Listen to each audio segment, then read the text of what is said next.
Us here at Fox Sports Wisconsin.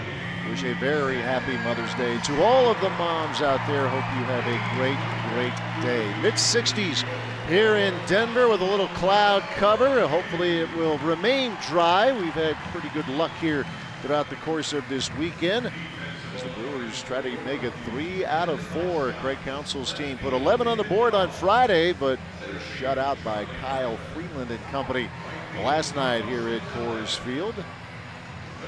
Let's check out the Brewers batting order this afternoon, presented by Potawatomi Hotel and Casino. Christian Yelich at the top of the order here this afternoon. Jesus Aguilar hits second, followed by Ryan Braun. Travis Shaw back in the lineup at cleanup. Domingo Santana, Jonathan Villar, Manny Pena, Tyler Saladino gets the start at short today, and Freddie Peralta making his big league debut. That's the Brewers batting order that'll be facing the right-hander for the Rockies, John Gray. Yeah, fourth season for the Colorado Rockies is 4-4 in 8 starts. So a decision in each and every one of his starts so far, making career start number 3 against the Brewers. No record, 7 runs in 10 innings of work. Brewers have hit him pretty well over the years. Last time out against the Angels, outstanding, 7 innings, 4 hits, no runs for John Gray. Let's check out the defense behind Gray today. Got Dahl, Blackman, and Gonzalez in the outfield. Got Arenado, Story on the left, LeMahieu, Desmond on the right side, and Tony Walters behind home plate, hanging the signs for John Gray here this afternoon. Well, let's check out our Pizza Ranch for the win. The team that has scored first in the first 3 games of this series have come on to win, so scored first. How about this one? Rocky Mountain High, as in hello. I get it. Freddie Peralta, he's used to pitching here in Colorado, his time down in Colorado Springs. And hitters have to attack early. Gray, only 1 walk in each of his last 3 starts. He's been throwing a lot of strikes, so jump on him early in the count. High level of creativity today, Rock, at the Pizza Ranch. Well, Mother's Day. Yeah, it's very good. Very well done. Say Mother's Day to my wife, Kate, my daughter, Mallory. My wife Linda, my sister Denise back in Ohio. We are ready to go here at Coors Field. John Gray delivers ball 1, and we are underway. Brewers won the first 2 games of this series, including a wild one on Friday night, extra innings. And then the bats went quiet again last night in a 4-0 loss to the Rockies. It was a game where the Brewers had a lot of chances. They left 9 runners on base, but could not get that hit with runners in scoring position. Christian Yelich at the top of the order here is Lorenzo Cain. Hopefully for him, gets a day off, a full day off, not in the lineup. Yelich normally hits behind him in the order with the Brewers, but in Christian's career, the bulk of his work has been in the 3-hole, but he has hit first a fair amount as well in his time with the Miami Marlins. Interchangeable, he and Cain. I mean, you know, on base percentage, very good for both. And a 3-1 count. Yelich, Aguilar, and Braun as we get things going here this afternoon. And that is hit well back into left field, and that will go off the wall. Yelich on his way to second, and that's a good start for the Brewers this afternoon. Well, the Brewers had a real good approach a couple of nights ago in that 11-10 victory, hitting the ball the opposite field up the middle. And here's a good start. Outer half, 94 for Gray. He's got a good fastball.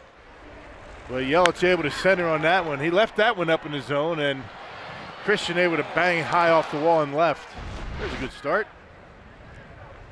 Pretty nice numbers, Yelich, in his sample size against John Gray. 5 for 13 now, and here is Jesus Aguilar. Last night started with an opposite field single, and then he followed that with 3 consecutive strikeouts. Although before that single, he just tore into a Freeland pitch. It was ruled foul, and upon the review, it remained that way. And the Brewers, I think, forever will believe it wasn't. But a foul ball it was. And we'll see this afternoon if the Brewers can get back to their ways of the first 2 games of this series, delivering with a runner in scoring position. They were 0 for 11 last night after going 10 for 22 in the first 2 games. Yep, and on Thursday and Friday, we're able to score in the first inning in both games. Ball a strike to Jesus Aguilar, still sporting a very impressive batting average and an on-base percentage of .420 to begin this afternoon. This game wraps up stop number 1 on this 3-city tour for Milwaukee. It's off to Arizona, 3-game set with the Diamondbacks starting tomorrow, and an off day Thursday and a weekend set with the Twins at Target Field. Yeah, Twins all of a sudden playing some pretty good ball, winning 7 of 8. Rockies, or I should say Arizona's lost 4 in a row. And they've run into a very good rotation in the Washington Nationals. Been out dueling Arizona in that series. Aguilar sends one foul. So you think Aguilar, you think back of last year. He went deep in this ballpark 3 times.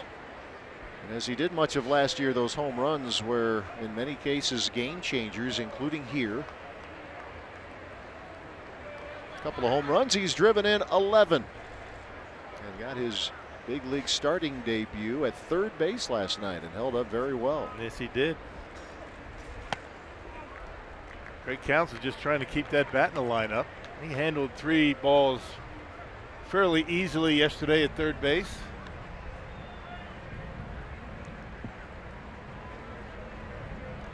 Get an idea of what he did. That power production coming last August here at Coors Field. The 2-2 pitch. And there's the first out of the day as Aguilar goes down swinging. Yeah, that's that slider from Gray. He worked on that, changed about 4 starts ago the way he gripped it, not throwing it as hard, and it's been much more effective. And his last 3 starts have been lights out. He's won 3 in a row, giving up hardly nothing. And before that, not so much. So out number 1 is Ryan Braun steps to the plate. Braun with, as you see, just the 1 hit here in this series. He hit the ball hard a couple of occasions on Thursday night, right at the corner outfielders.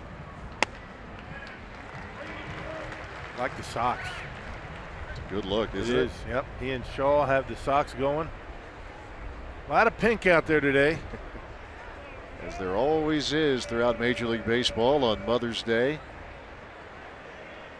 That includes the home plate umpire getting into the spirit of the day. Ted Barrett, the crew chief.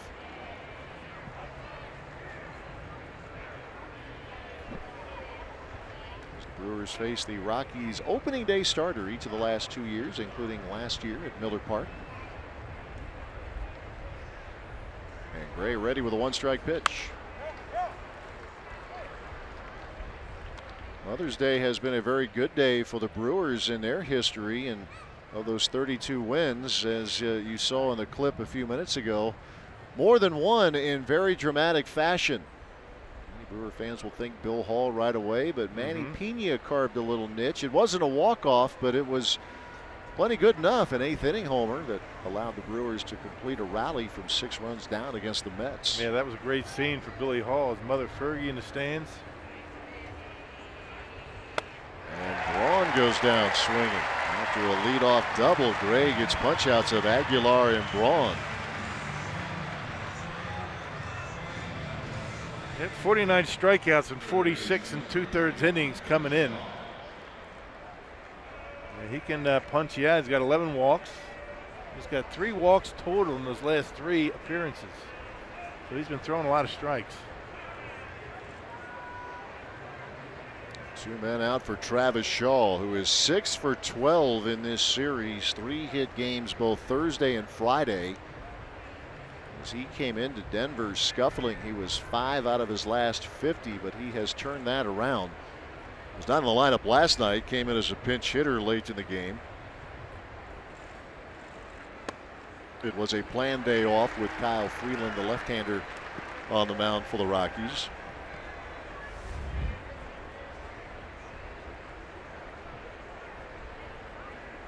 The home run he hit was in the second deck in right field. 438 feet it traveled. Here's the 0-1. Chases one upstairs.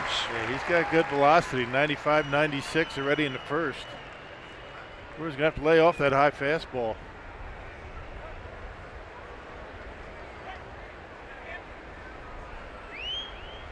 Gray ahead 2 strikes to nothing to Travis Shaw.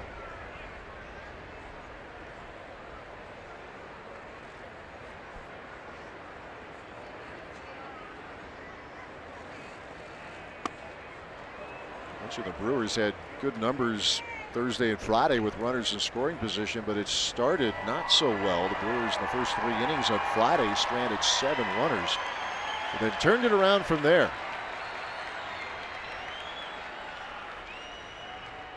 Took the opener 5-2 on Thursday and 11-10 in 10 innings on Friday night. Here's the 1-2.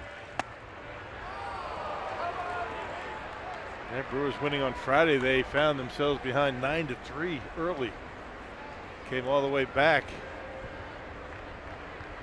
The 8th game this season already that the Brewers have won with work on their last at bat. Manny Pena, as you saw, extended that game with that 2-out 2-run homer to tie it. That was against Wade Davis. 2-2 pitch. And Gray, after surrendering a leadoff double to Christian Yelich, strikes out Aguilar, Braun, and Travis Shaw. And we are about to see the big league debut of Freddie Peralta.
Christian Yelich, as John Gray followed that with 3 straight strikeouts as we move now to the home half of the first inning here at Coors Field.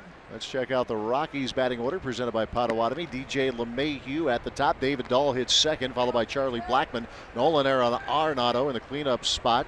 Carlos Gonzalez, Trevor Story, Ian Desmond, Tony Wolters, and John Gray. The rest of the Rockies batting order facing 21-year-old Freddie Peralta. Yeah, very good numbers down in AAA. 5-1, 263 earned run average, and that included a really bad start at Colorado Springs. Kind of a blow-up start, but still numbers extremely good.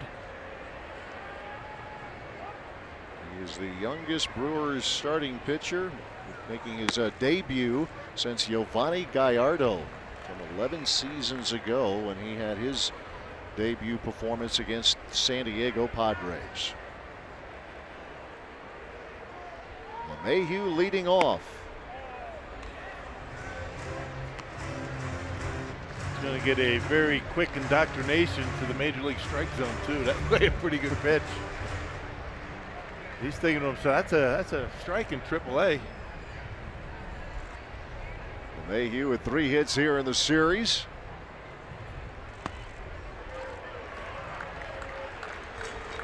keep an eye on this with Peralta. As we mentioned, he will strike out his share, but be vulnerable to giving up walks. His ERA very good throughout the minor league system since coming over in that December of 2015 trade with the Mariners and Adam Lind. 3 balls, no strikes to DJ LeMahieu. Caught the corner. Yeah, hitters will tell you he's got a very deceptive delivery. Takes a while for you to get used to that release point, and at least early on you figure he's going to have a bit of an advantage, but he's going to have to throw some strikes. Picked him up back in 2015 in that Adam Lind trade with the Mariners. It was fun just watching the clip. Sophia reporting Brewers Live in our pregame show, and in just a few seconds you could just sense the excitement on Peralta's face. It was like that today too, just bumping into him briefly in the hotel. And there's a good start to your big league career. Came all the way back, down 3-0.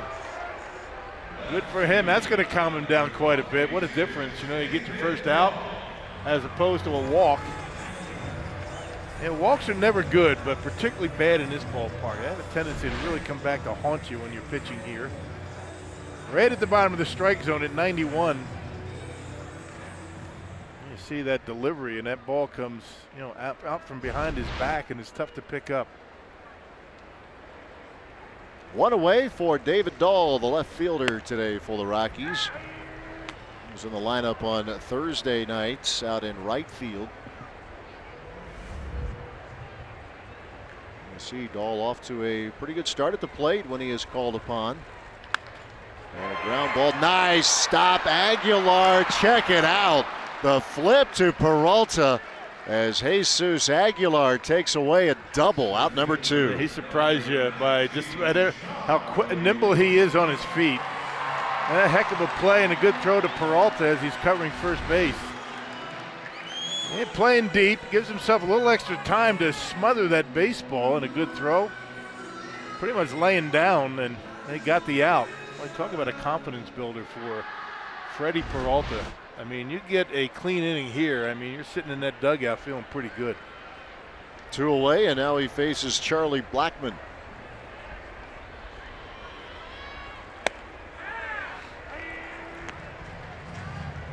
Blackmon was held hitless last night. Reigning National League batting champion. Peralta with the 0-1.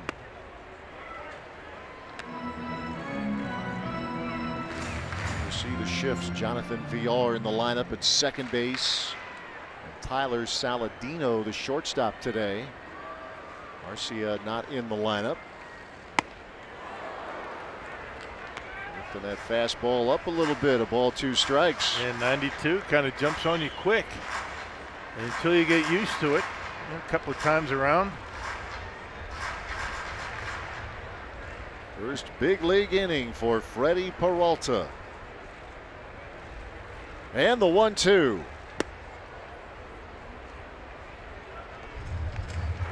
Last night Brent Suter did a good job getting the first 2 retired, and then the trouble hit. A 4-0 setback to the Rockies last night. Became the Trevor Story show last evening. 2-2 pitch. And Blackmon holds up. Yeah, that third out for Brent Suter was elusive. He had a tough time getting that third out. All the damage against him came with 2 outs. A lot of it started with 2 outs and nobody on.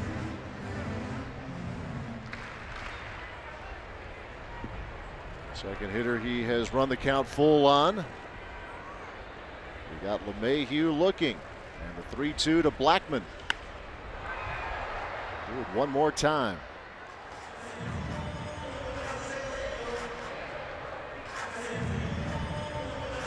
Think about the adrenaline right now for Freddie Peralta. Most of us can only try to imagine, but in his case it became a little more of a surprise. With McCall, he was going to get the opportunity. Not with Colorado Springs, but with the Milwaukee Brewers. And how about that for your first inning in the big leagues? You get a couple of strikeouts. Yeah, his family, Mom Octavia, his dad Pedro, his girlfriend Maritza, they thought they were going to watch him pitch for the Sky Sox. He's retired the Rockies in order in his first major league inning.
We move to the top half of the second inning. No score here at Coors Field. Domingo Santana leading things off with the Brew Crew. Freddie Peralta, a 1-2-3 first inning for the Milwaukee Brewers. A debut inning he will always remember. He had some smiles in that dugout. You didn't see him there, but in between innings, boy, what a relief. Of course, he's just starting, but you always dream about your first appearance, whether you're a pitcher, a position player.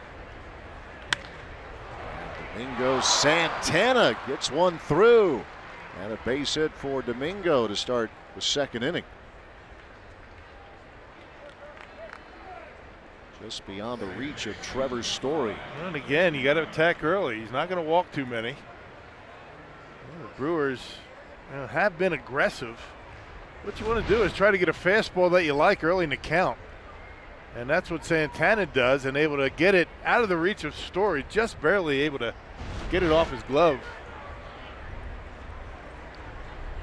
Brewers in the first inning got a leadoff double from Christian Yelich, and then Gray struck out Aguilar, Braun, and Shaw. Let's see if the Brewers can move the line here in the second inning against Gray as Jonathan Villar steps to the plate.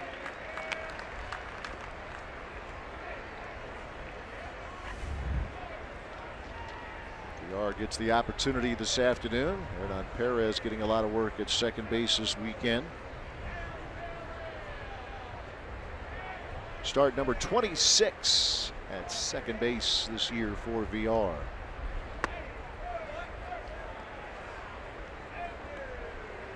We were just trying to find somebody to get some run production. Perez starting to swing the bat much better, but Greg Counsell wants as many left-handers in the lineup as he can against Gray.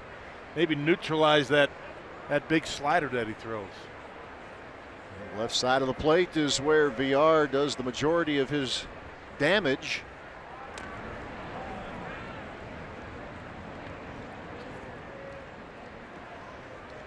He did start the Wednesday game at Miller Park against the Cleveland Indians, but it's been a lot of work off the bench of late now for Jonathan VR. John Gray loading up for the 1-1 pitch. Gray, a 10-game winner last year, and was very good here at Coors Field. Pitched to a .313 earned run average, 5 wins and 6 decisions. And he missed a good chunk of time after breaking a bone in his foot in the middle of April. Here's the 1-2. He gets his 4th strikeout. Four of his outs. He had a strikeout early on. He's working much better out of the stretch than he is out of the windup. And here's Manny Pena. When you think of Manny Pena, you can think of some really big home runs, including Friday night as he took Wade Davis opposite field off the top of the wall. That tied the game, and the Brewers went on to win it an inning later. Powerball home run count number 4 on the year for Manny Pena. Mother's Day star last year at Miller Park as well. You know, the Brewers going with the pink bats today. You know, when they first started that, you could only have 3 guys. Right. You had to select 3 guys in your lineup to use the pink bats. Now everybody can do it. Why wouldn't you? I was just going to say, why not?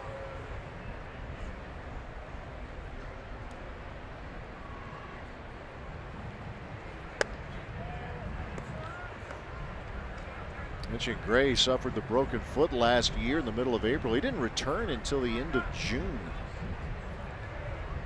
He ended up having a very good season, 10-4, and a 3.67 ERA for the Rockies.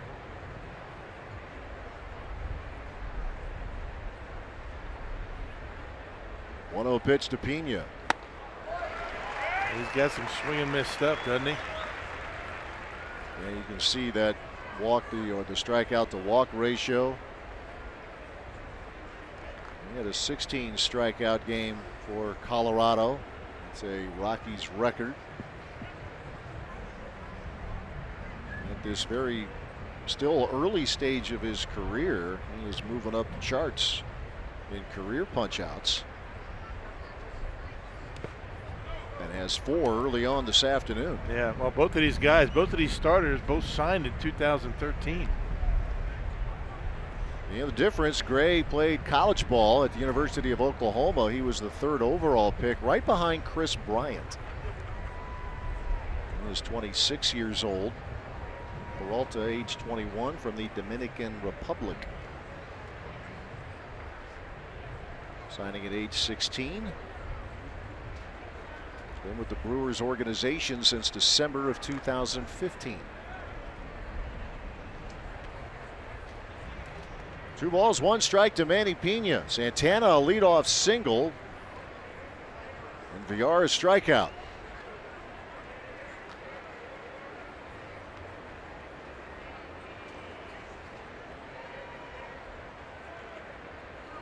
Two-one pitch. That slider to even the count. Yeah, he's got a good one. He kind of changed the way he threw that pitch about 4 starts ago. They say he was throwing a little bit too hard, wasn't getting enough break on it. Changed the grip on it, slowed it down a little bit, and it's been a big pitch for him. The 2-2. That's hit well out into center field. That'll drop in front of Blackman. Motoring over to third is Santana. And the Brewers have him at the corners with 1 out. Manny's starting to swing the bat much better. And Manny with a 2-strike base hit. Line drive into center field.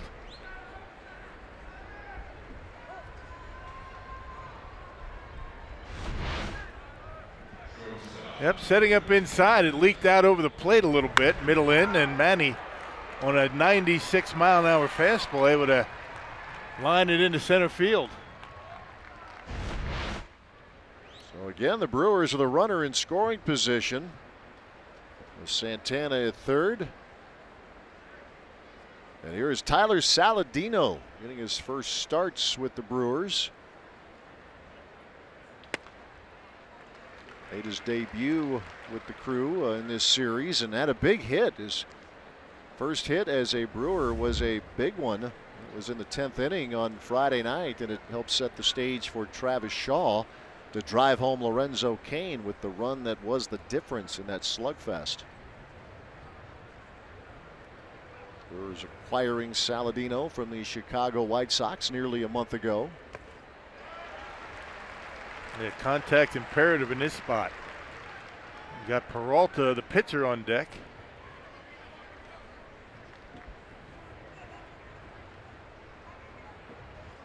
Didn't have time to order a pink bat. Just give me something. And the guys aren't going to give them up either. Very protective.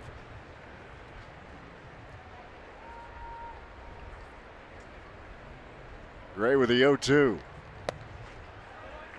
Miss with the slider. It's a good year for Gray, but he was the starter in their wild card game against Arizona, and it was the shortest outing of his career, just an inning and a third. Above 4 earned runs. The Diamondbacks win, allowing that club to advance to the divisional round.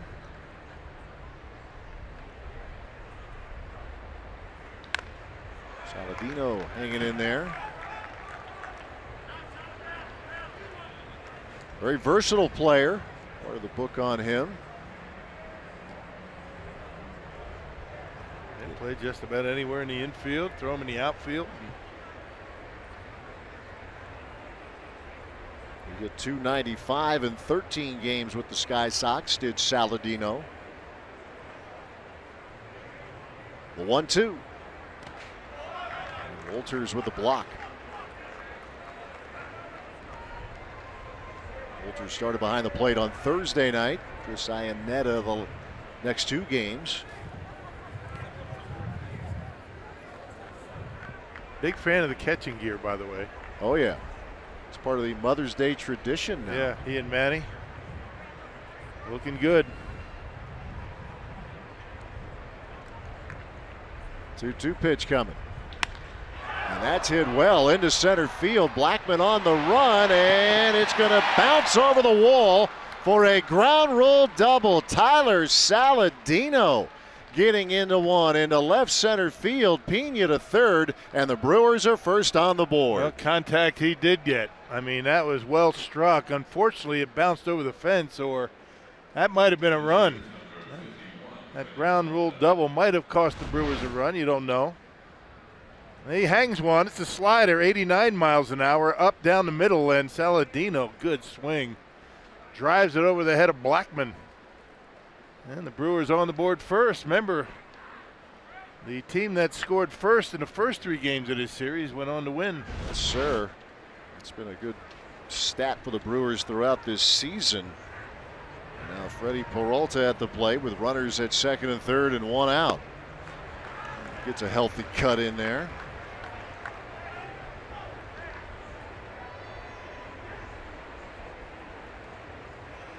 And through the Rockies in order in the bottom half of the first inning. Let's see what he brings to the party now with a bat in hand. And he will bust the bat.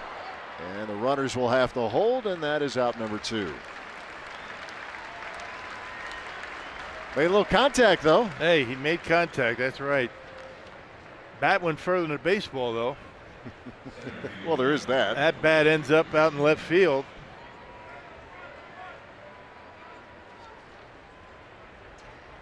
But he did put the bat on the baseball. Nice slider right off the end of the bat. We have seen a lot of bats meet their ending here this weekend, haven't we? Yeah, just like that. Here's Yelich. He doubled to begin the game. They just don't crack anymore. No, they blow up. Disintegrate.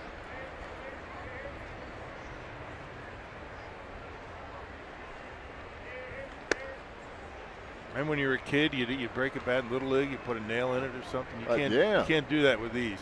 If you splinter it a little bit, you just tape it up. Yeah. Nothing left of them these days. Well, not an option now.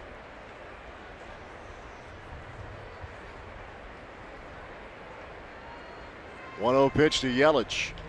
And there's a base hit. That's going to score Pena. Saladino around third. Here's the throw to the plate. Not even close. Saladino's in as Yelich with a 2-run single. He'll move to second on the throw, and it's a 3-run inning for the Brew Crew. There you go. Bottom of the order once again, setting the table. It's been kind of the recipe in this series. And Christian Yelich now 2 for 2. Big 2-out hit for the Brewers to plate a couple. That fastball up and in. He just slices it into left field. Saladino with pretty decent speed, able to score easily, and the Brewers now a 3-0 lead. That's the way it's done. Give the kid a little bit of a lead. He mentioned in this series the team that scores first wins. The Brewers this season are 19-4 when they score first. Just a little nugget to keep in mind moving forward.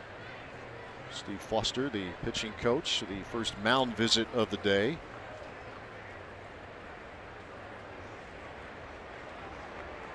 Yeah, first time the Grays given up more than 1 run in his last 4 starts. Gave up 6 runs against the Cubs back on April 20th. Since that time, in 3 starts, a combined 1. And in 2 of those 3, he went 7 innings, went 6 against the Padres. He's been on a pretty good run here for Bud Black, but the Brewers getting to him here in the second. And now Jesus Aguilar at the plate. And Jesus pops this one very high. And Nolan Arenado will put it away, and that'll do it for Milwaukee in the second. But a scoring inning for the Brewers. They lead it 3-0.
The Brewers jumping out to an early 3-0 lead, and that's good news for Freddie Peralta, who is here to make his major league debut for the Brewers at just 21 years old, and a very proud mom beside me, his mother Octavia, all the way here along with his father Pedro from their hometown in Moca, the Dominican Republic. And Octavia, ¿puedes describir la experiencia anoche cuando le contó Freddie que iba a venir aquí para hacer este partido con los cerveceros?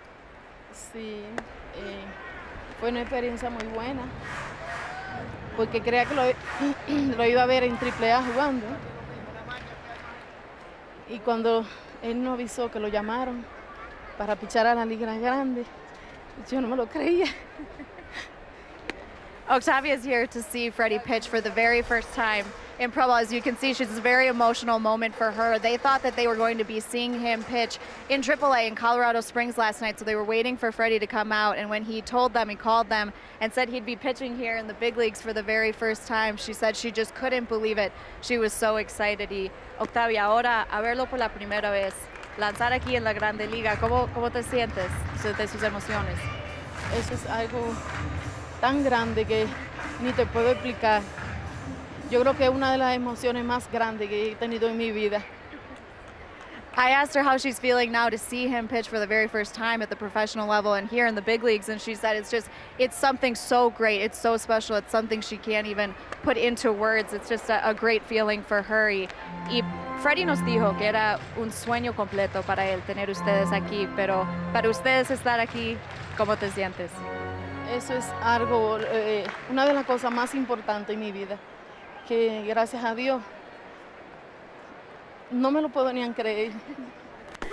Freddie told us last night it was a dream come true for his family to be here for his Major League debut. He said that's all you want. You think of your parents being there. So I asked Octavia what it means to her to be here for this moment. She said it's one of the most important things that has happened to me in my life, just the feeling of being here and seeing him pitch here for the very first time. So as you can see, it's a very emotional day here for Octavia and Freddie Peralta's family. And there's extended family that flew in from New York just last night to be here this afternoon as well, Matt and Rock. All right, thank you very much, Sophia. Awesome job again. And in the meantime, Octavia's son is putting together a lot of punch outs. He has 3 of them already. Well, we're lucky to have Sophia to be able to communicate like that with Freddie's mother and family, and just super work, Sophia. Absolutely, absolutely. You get to capture some of the emotion of this as well. The family thought they'd be watching him pitch in Colorado Springs. First time they are seeing him live in professional ball. Facing Carlos Gonzalez now. 1 out here in the bottom of the 2nd inning. And they're locked in. Yes, they are. Yeah, Dad, he just locked in. Now, if his father, anything like my dad when I was playing, if he does well, he's going to sit right there. If something goes wrong, he's going to sit somewhere else. And just to let you know, I think my father sat in every seat at County Stadium. I was just going to ask you that. It wasn't often he sat in the same seat the whole game. It's that line, as nervous as the player might be for the family, you can multiply it, right? Oh, boy. Jeez. No kidding. Keep striking out, guys. That pose will never change. All right.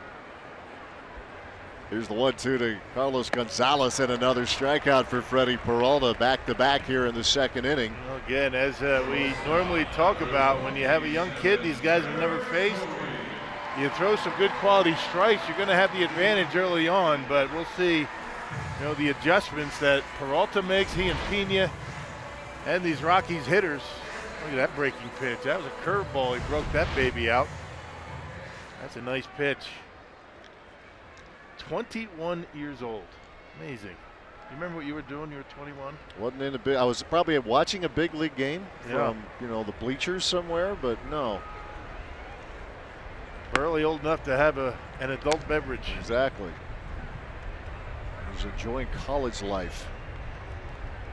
In the meantime, Freddie Peralta enjoying the big league life. His first big league showing here this afternoon.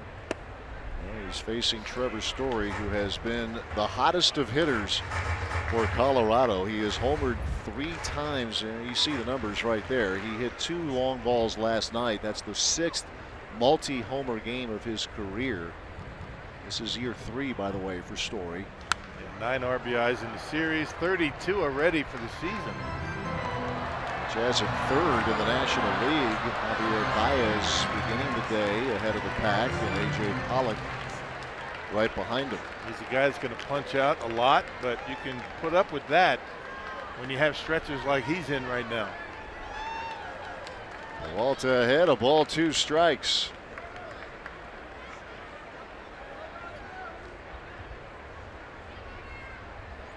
For the first 5, Peralta is retired, have been via the strikeout. And the 1-2. And he strikes out the side. Welcome to the show, Freddie Peralta, as he again handles the Rockies in order. Strikeouts of Nolan Arenado, Carlos Gonzalez, and Trevor Story. We are through 2. The Brewers lead the Colorado Rockies 3-0.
3rd inning.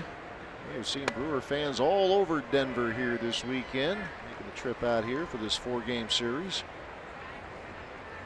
Ryan Braun leading things off. Braun, Shaw, and Santana. Brewers getting their runs in the 2nd off of John Gray.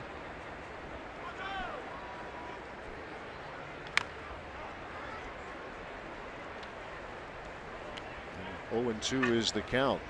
Actually, Gray this year has been good here in the home ballpark. He's been pretty good, period, in terms of the 1-loss record. 14-6 in his first 31 starts here. A 4.5 ERA. And again, it's all you have to remember. All those games here, the ERA actually is pretty good. Good enough to get 14 winning decisions.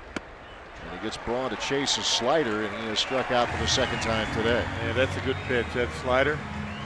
Obviously, the Brewers having a difficult time picking it up. Hey, the Brew Crew, they're going to host the Mets on Friday, May 25th, and the first 20,000 fans at the ballpark will take home a one-of-a-kind Brewers snapback hat modeled after the team's batting practice caps. That's courtesy of 94.5 KTI Country. Book your seats at brewers.com/tickets.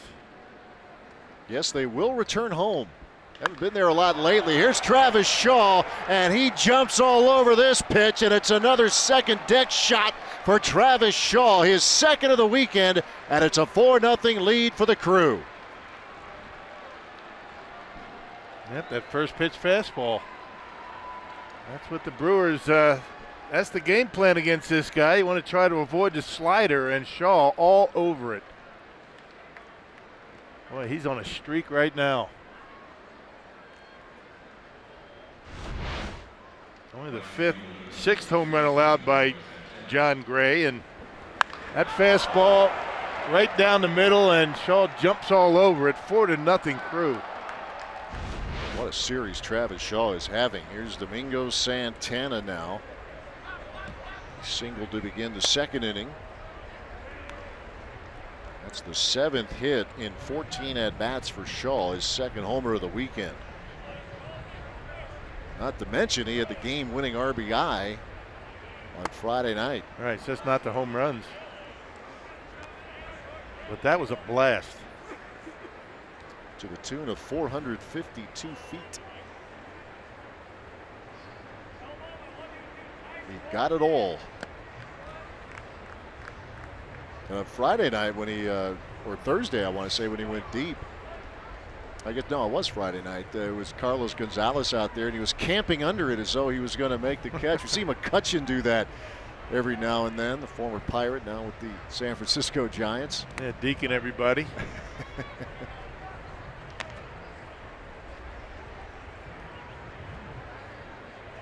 But that too was a 2nd level home run. Very high and very deep. 3-1 to Domingo Santana.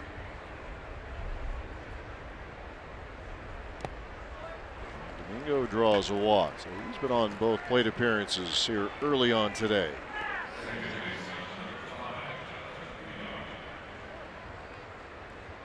Gray's had a couple of tough outings, but as Rock mentioned, not lately. The Cubs got to him, and then the Padres here roughed him up for 7 earned runs over 5 innings. That was back on April 9th.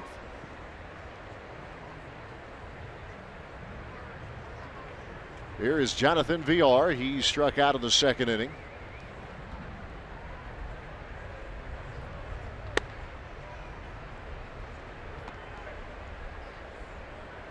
He's once again try to figure out this game of baseball. Yeah.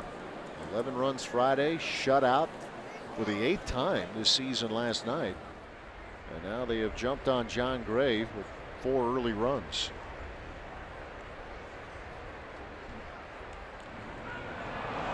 Throw got away from Desmond. Did no advance. And did it hit Domingo? I think it got him in the leg. It did.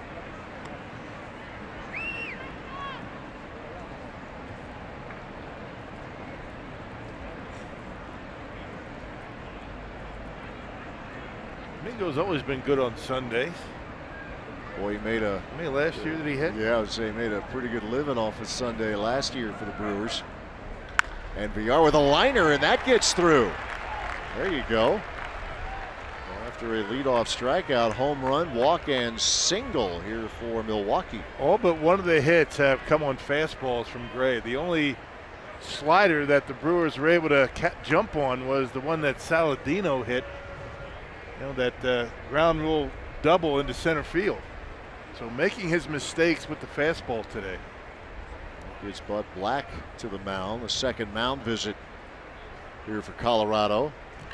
Once again with that Villar single, we are seeing that bottom of the order here for the Brewers been a sizable factor in this series Thursday and Friday night.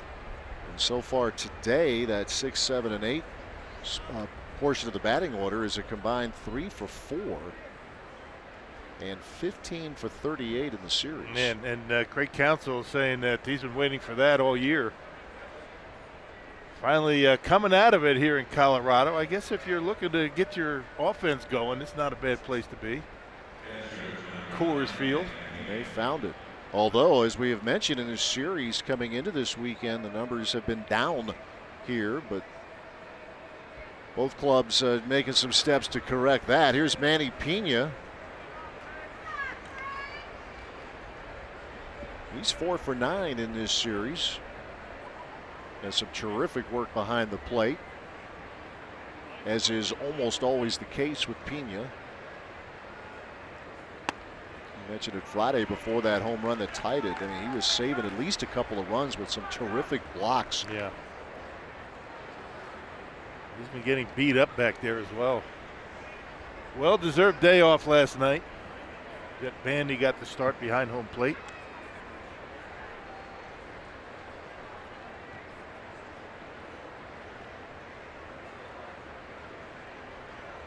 Here's the 0-1 pitch.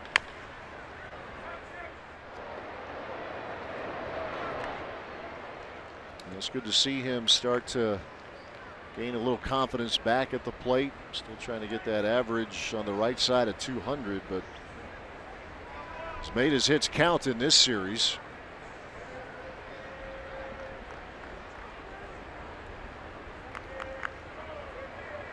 Two strikes and nothing. Santana at second, Jonathan Villar the runner at first.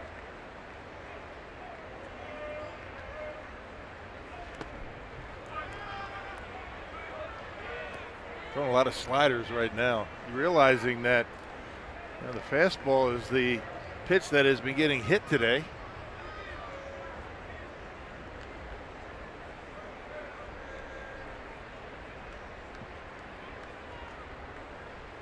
Ball, 2 strikes.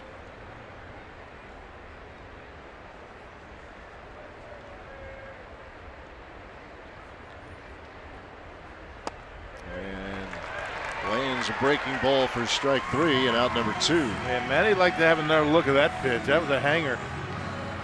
Maybe thinking fastball. Gray went with another slider.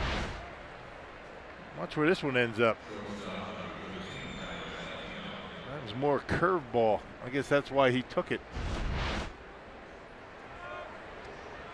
5 strikeouts for John Gray. And here's Tyler Saladino. Drove in his first run as a Brewer in the second inning.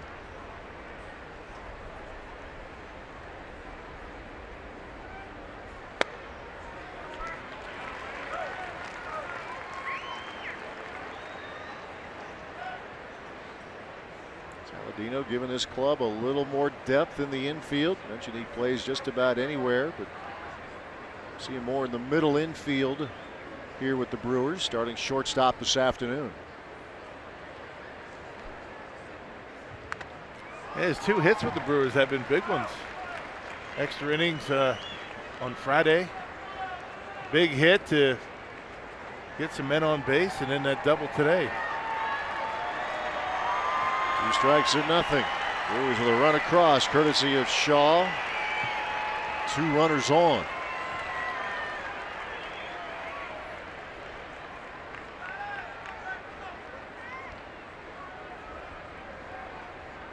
The 0-2. And that is a diving catch by Trevor Story as Saladino again with good contact. And Story, part of this excellent defense for the Rockies, takes away an RBI. But not even Story or anybody could get to this Travis Shaw blast as he gives the Brewers a 4-0 lead here in the third.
Freddie Peralta making his major league debut here this afternoon, and let's all get to know this young right-hander. Signed with the Mariners 5 years ago, part of that Adam Lind trade in the offseason of 2015. You see that the ERA, ignore the record, look at the ERA, look at all the other numbers there. Opponent batting average, yeah. Look at that, yeah good stuff. Very, very impressive 21-year-old from the Dominican Republic.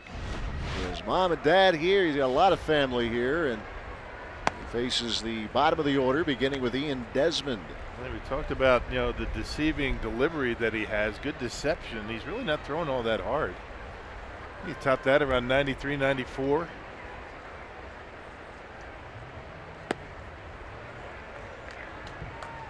He's retired the first 6 Rockies, 5 have been strikeouts. Struck out the side in the third, or excuse me, in the second inning. 2-0 pitch to Ian Desmond.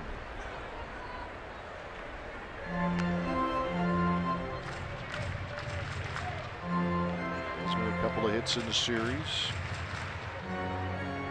1 ball in play off Peralta. It was a very impressive play by Jesus Aguilar, taking extra bases away from David Dahl. That was in the first.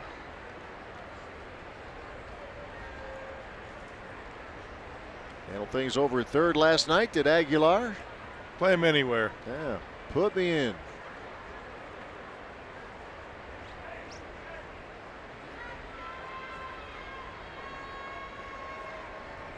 Two balls, 1 strike to Ian Desmond. 2-time All-Star, 2012 and 16. Right down the middle at 92.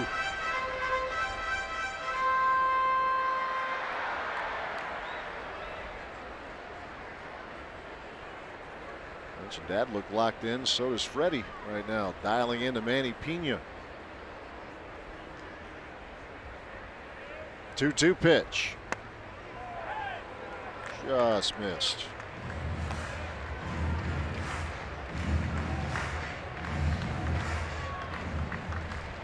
Desmond, Walters, and John Gray here for the Rockies in the third inning.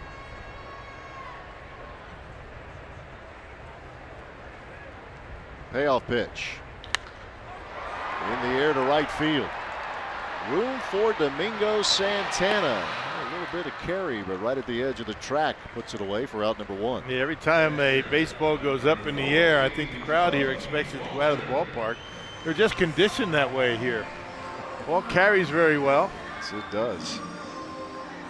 Sometimes it's difficult to determine how the wind is affecting the flight of the baseball as it goes up. You look at the flags out there, it might be blowing one way, but it's going to react the opposite. Yeah, really saw that earlier in this series in the Shaw home run. Here's Tony Wolters. Catch up to that elevated fastball from Peralta.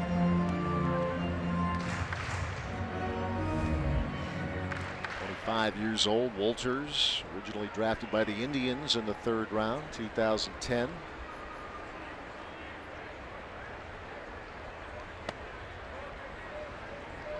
Was a highly regarded prospect as a shortstop. About 5 years ago, Terry Francona suggested maybe try life behind the plate a little bit. It's got him a ticket to the big leagues. Yeah, it will. And a soft liner that Shaw can only knock down. I don't know if that knuckled on him or some kind of a weird spin, but he just could not make the play. And there's the first base runner of the day for Colorado. Let's see how they score it. Right at Travis Shaw at 3rd base. Not able to handle it. That fastball tailing in or cutting in on the lefty. Right off the fists. And that's one that's got to be played.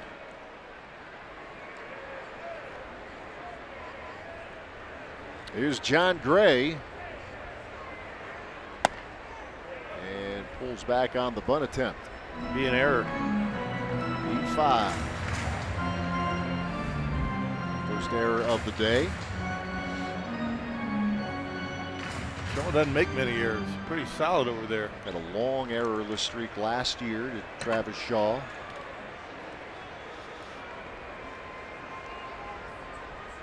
Creeping in on the grass is Gray. Again pulls back.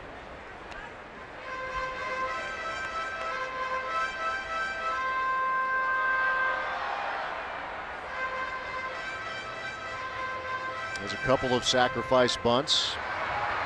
Also has 3 hits this season.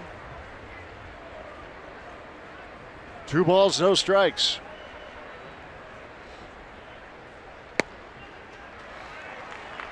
Freddie missed again. That first time out of the stretch, maybe a little getting him out of his comfort zone a little bit today. B.J. LeMahieu is next.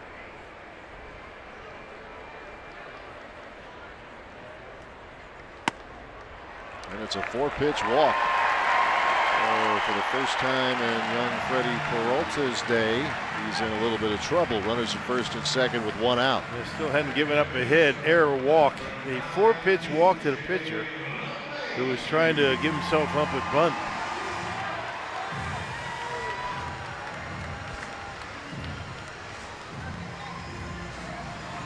Go back to the top of the order. And LeMahieu. Peralta got behind LeMahieu, 3 balls, no strikes, and then battled back and struck him out looking.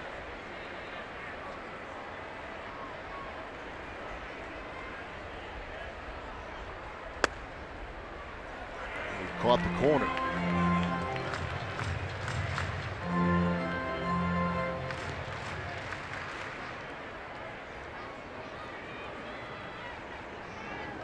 No hits for the Rockies, first time through. See how it goes the second time around for Freddie Peralta. So far so good, 2 strikes and nothing.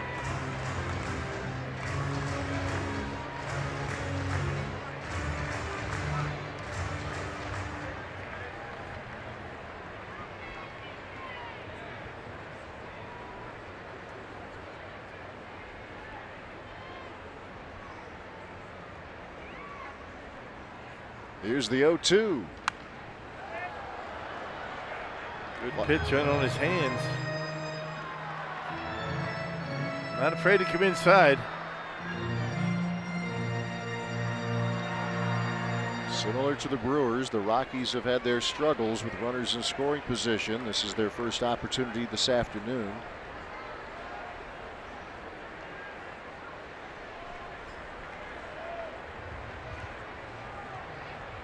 Mayhew will be followed by David Dahl, the left fielder. Wolters reaching on an error. Gray walking. And that will do it for DJ LeMahieu. Another strikeout. That's 6 of them now for Freddie Peralta. 2 away in the third. Yep, up and in. DJ LeMahieu having a difficult time picking up the baseball. That one way in off the plate. And out of the strike zone, just couldn't hold up. Yep, he went.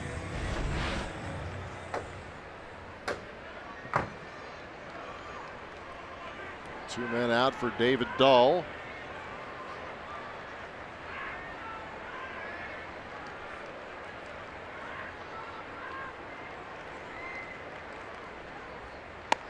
Notice the Rockies going back to their gamers, the bats. You're right. Pink bats first time through, no hits. Enough of that. Let's change it up a little bit. Good catch. Guys are superstitious, right?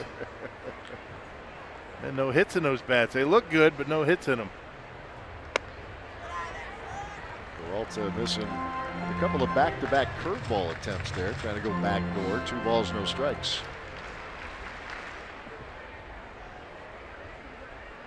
They're working for the Brew Crew, at least early on.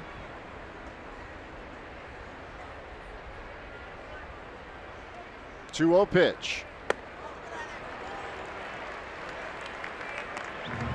This is part of the book on Peralta as he is progressing through the minor leagues. He will get a lot of strikeouts, but can be vulnerable to giving up walks. Yeah, what makes him very effective is sometimes what gets him in trouble. 3 balls, no strikes to Dahl. And another 4-pitch walk. So an error, a couple of walks, and they're loaded with 2 outs in the third. This will get Derek Johnson. Yeah, big trouble coming up. You got Blackman and Arenado. Bases loaded. So as a catcher, Rock, especially a guy making his debut, you're maybe trying to just calm him down as much as anything here. Yeah, just don't get wrapped up in the wheel. I mean, he's throwing a baseball well. Don't do anything different. Take a deep breath. And that's basically all you can say. It's good that you have Manny Pena back there. You can speak the native tongue. A little bit more of a comfort zone for Freddie Peralta.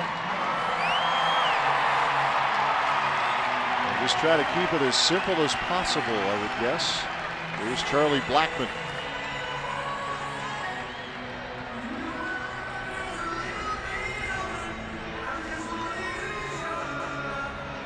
So the first real difficult test for Freddie Peralta. Up against a guy who hits for average and has power on top of it.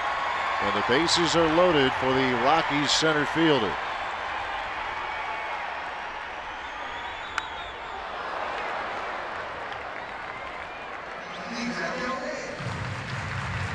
This all started with an error charged to Travis Shaw. Soft liner that Shaw could not handle. Walks to John Gray and David Dahl.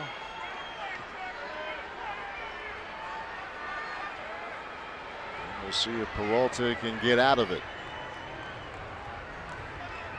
Here's the 1-strike pitch. And that is hammered, but it will be pulled foul.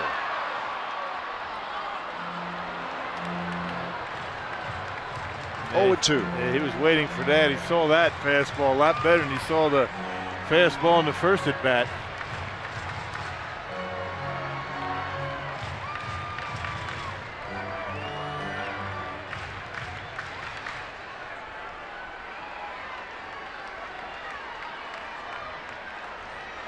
Guy on the left making his big league debut against a hitter who's the best in the game. His family watching here at Coors Field.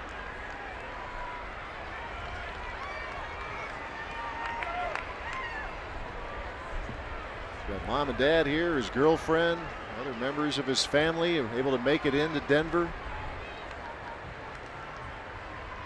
And Peralta with a 2-strike pitch. See, Blackman chased that pitch first time up.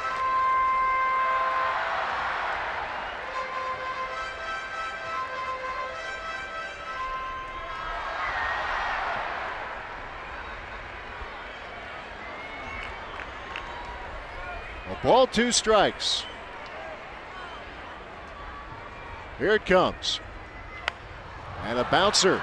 This is Shaw. And Peralta's out of the inning. Oh, good work by the 21-year-old.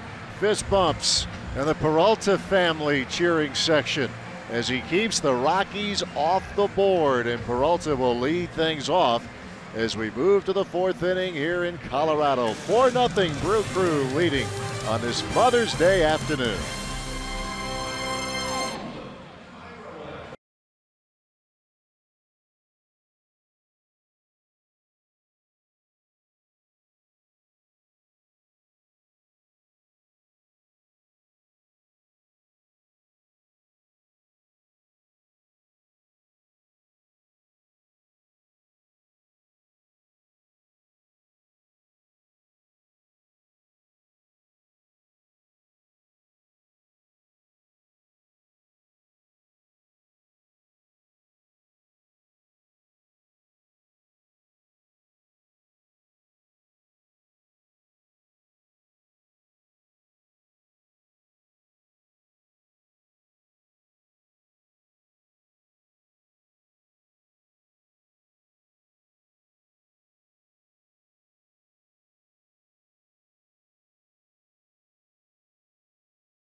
Brewers baseball on Fox Sports Wisconsin is brought to you by the Wisconsin Lottery, reminding you to please play responsibly.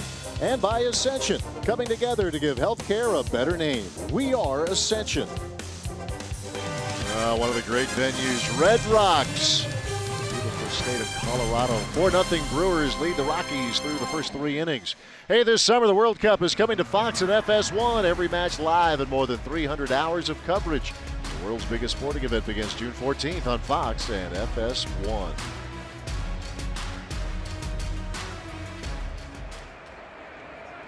John Gray been knocked around a little bit here by the Brew Crew. 3 runs allowed in the 2nd inning. A Travis Shaw homer in the 3rd, and Freddie Peralta at the plate to begin the 4th. How about Freddie Peralta getting out of a bases loaded jam? Yeah, breaking pitch, getting Charlie Blackmon. Easy grounder. Travis Shaw. You like his poise, that's for sure. Boy, no kidding.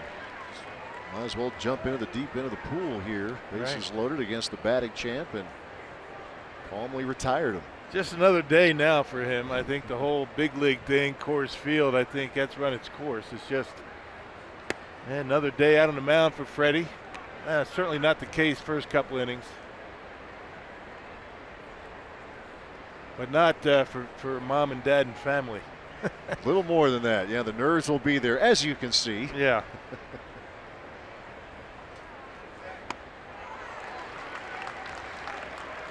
Freddie put the ball in play in the 2nd inning. Grounded out to first.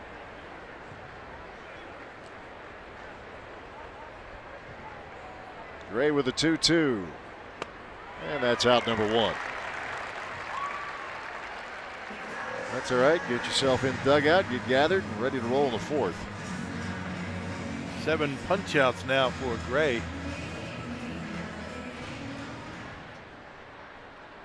And most of them coming on the slider. Strikeouts on the slider. The hits he's allowed, most of them, all but 1 on the fastball.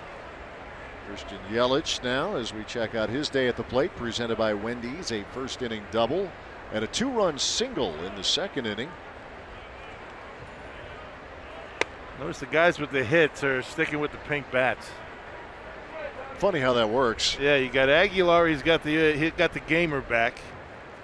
Braun in the hold in the dugout. He's got his old bat back. That's what a few strikeouts will do. Right? They don't give much chance, right? If it don't work right away, put them in the bat rack.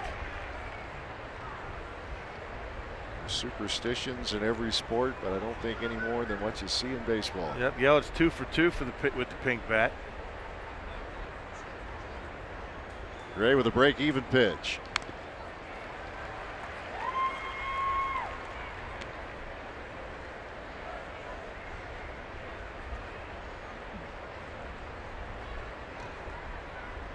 Brewers with 7 hits through the first 3 innings against Gray.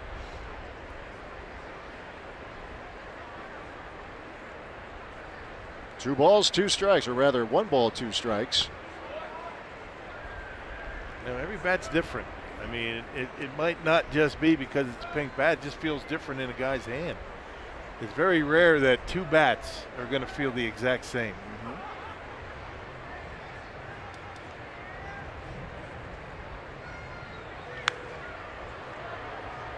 So when you felt real comfortable with one and it broke on you, that was a tough blow, right? Yeah. You never use your gamer in batting practice. True. That's a no-no.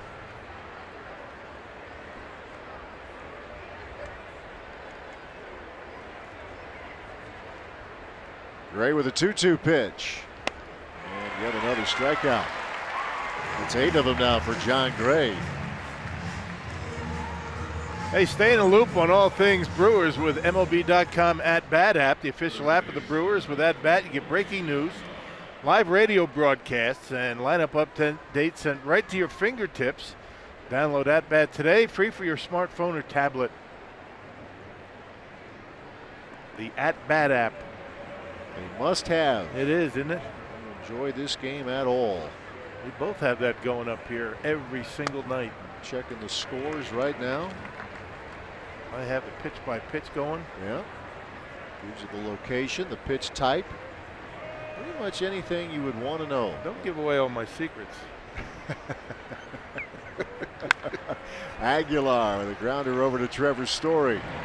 We'll tell you more how Rock gets all his information as we move through here on a beautiful Sunday afternoon. 4-0 Brewers.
Heroes, because no matter where you serve or when you served, we stand ready to serve all military families. 4-0 Brewers lead the Rockies as Freddie Peralta, who has yet to allow a hit. He's walked a couple, another reached on an error. He worked his way out of the bases loaded jam in the 3rd inning. He faces Nolan Arenado to begin the 4th. 6 strikeouts so far for Peralta. Struck out the side in the 2nd inning.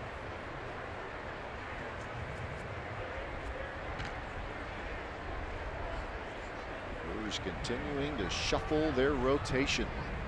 Chase Anderson on the 10-day DL.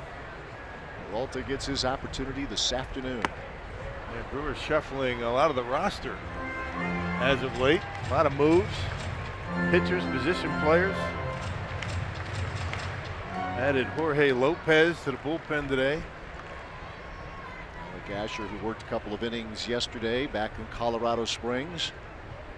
2-strike pitch to Arenado.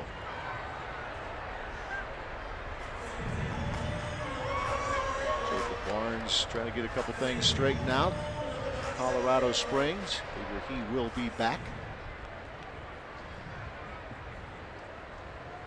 A whole lot of back and forth going on. Again, the 2-strike pitch. All the comings and goings in the first month of the half of the season. Freddie Peralta today is the 39th man to be on the 25-man roster. A lot of up and down going on, back and forth. The 1-2 pitch. Foul territory. And Aguilar's out of room. And Peralta was on the 40-man roster, so the Brewers didn't have to make a move on that.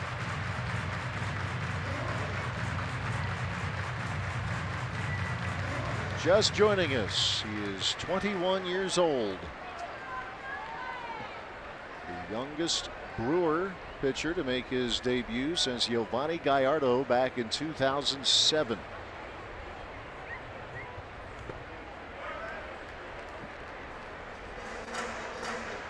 Arenado, Carlos Gonzalez, and Trevor Story for the Rockies.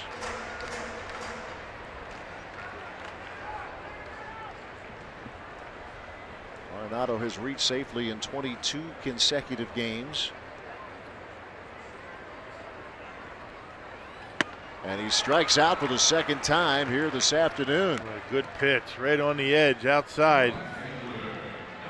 Ball just comes flying out of his hand. Guys just aren't picking it up all that well. And again, we're not talking about, upper 90s. Check it out. This is good location, 94 miles an hour, and a very good hitter just waving at that pitch as if he didn't really see it all that well. 7 strikeouts for Freddie Peralta. Now Carlos Gonzalez to the plate.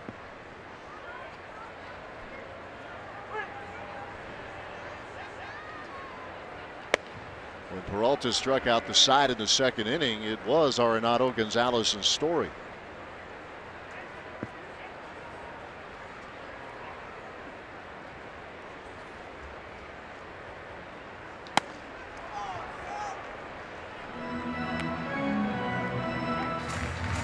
Two strikes and nothing now to Gonzalez.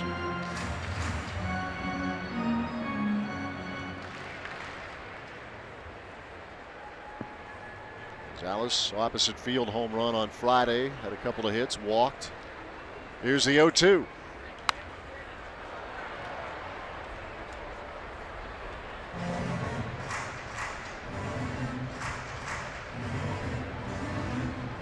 Story on deck. He has driven in 9 runs in this series. He's gone deep 3 times. The 0-2.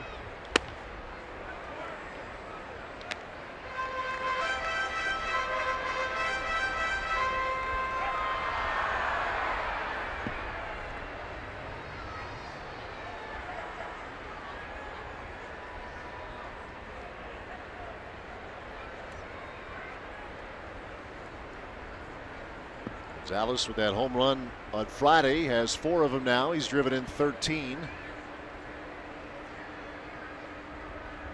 And he strikes out for the second time today. 8 of them now, as the family of Freddie Peralta having a good time so far here at Coors Field. Yeah, season high in strikeouts for Peralta down in the minor leagues this year, 8. That came in his last start. He's had 3 different games of 7 strikeouts. But the impressive thing so far, except for that 3rd inning, he's throwing strikes. And the other thing he's getting is the Rockies hitters to chase pitches out of the strike zone. Pitching like a savvy veteran right now is Freddie Peralta. Here's Trevor's Story.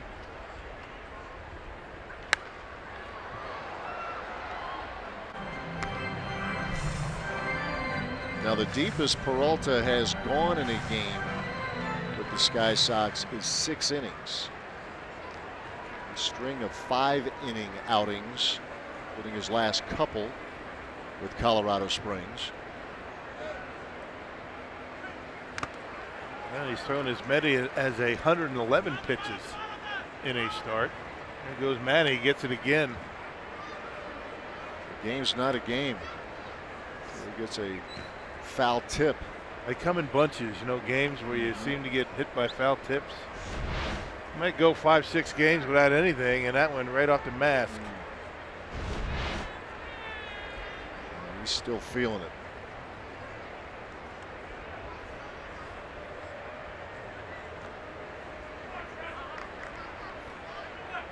Another why do I catch moment? Yeah. 0-2 pitch.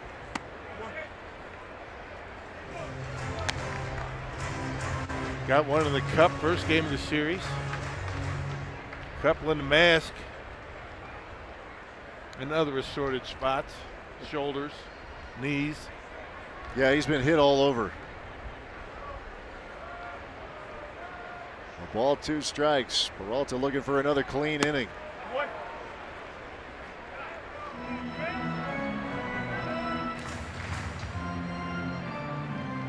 Retired the first 7 Rockies he faced. And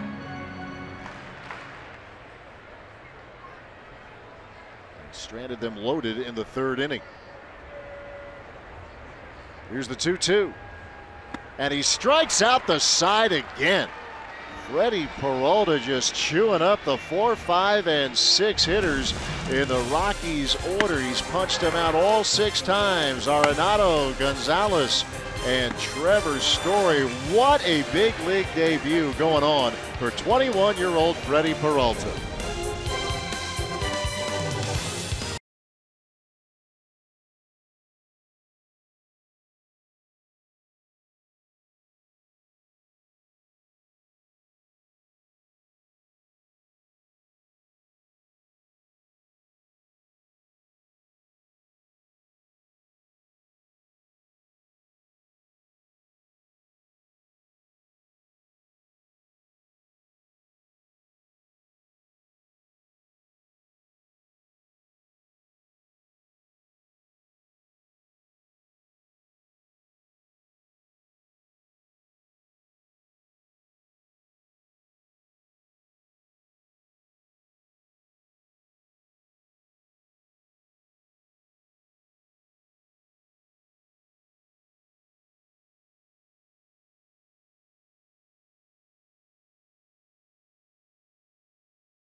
Afternoon. He has 9 punch outs through the first 4 innings.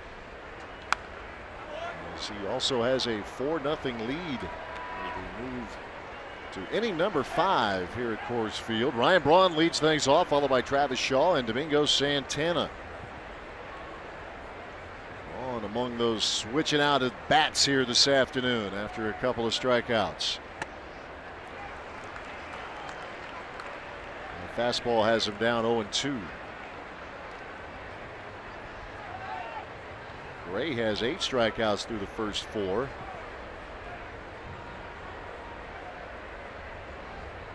Travis Shaw, who homered his last at bat, is on deck as Braun goes down for the 3rd time today. That's out number 1.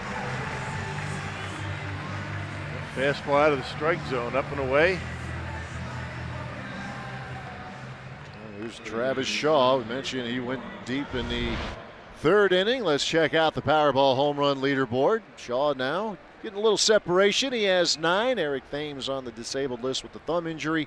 Ryan Braun, Lorenzo Cain, each with 5. Cain hit his on the first pitch of the series on Thursday night. 18 punch-outs already between the two pitchers. How about that? The way the game is going, huh? Sunday day game, right?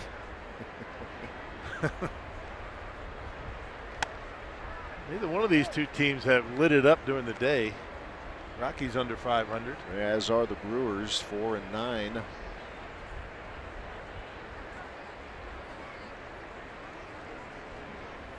Two-0 pitch to Travis Shaw.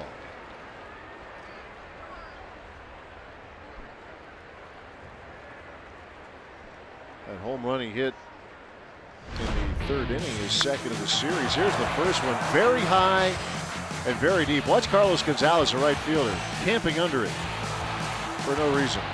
It was hit so high, maybe he thought there was a chance, right? And today, even Gonzalez knew there was no chance. Yeah, check it out. Can't be doing that. I mean, come on. Confuses us, man. Taking the fun away from Travis on the home run. But he got the confetti flying in the dugout. A no doubter. 452 feet. Today's home run traveled. It's pink confetti today, isn't it? It is. It's usually blue and gold. Shaw, as you might imagine, sticking with the bat, the pink bat. And a ground ball to Arenado. The shift, and that's out number 2.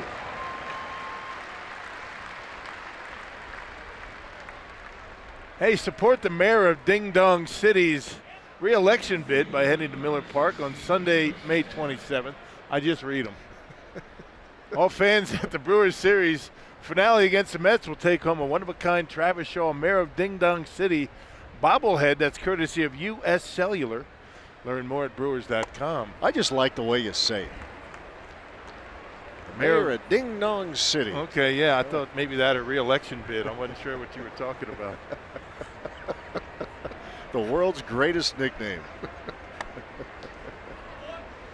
I got to look at those before they hand them to me. No, why? It ruins the fun. Who needs a safety net? Right. Support the re-election bid of the mayor of Ding Dong City.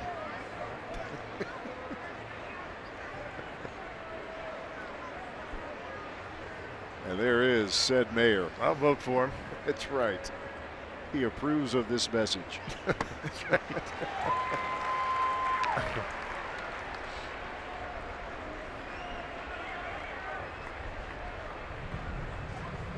Two balls, 2 strikes to Domingo Santana.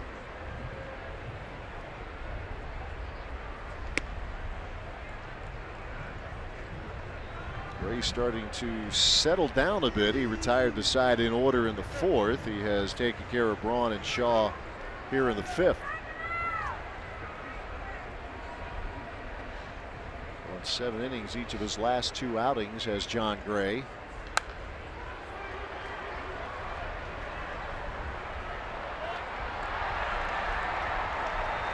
He's due up 3rd in the bottom of the 5th inning. Maybe a little bit too early to think about pulling him, but Rockies down by 4.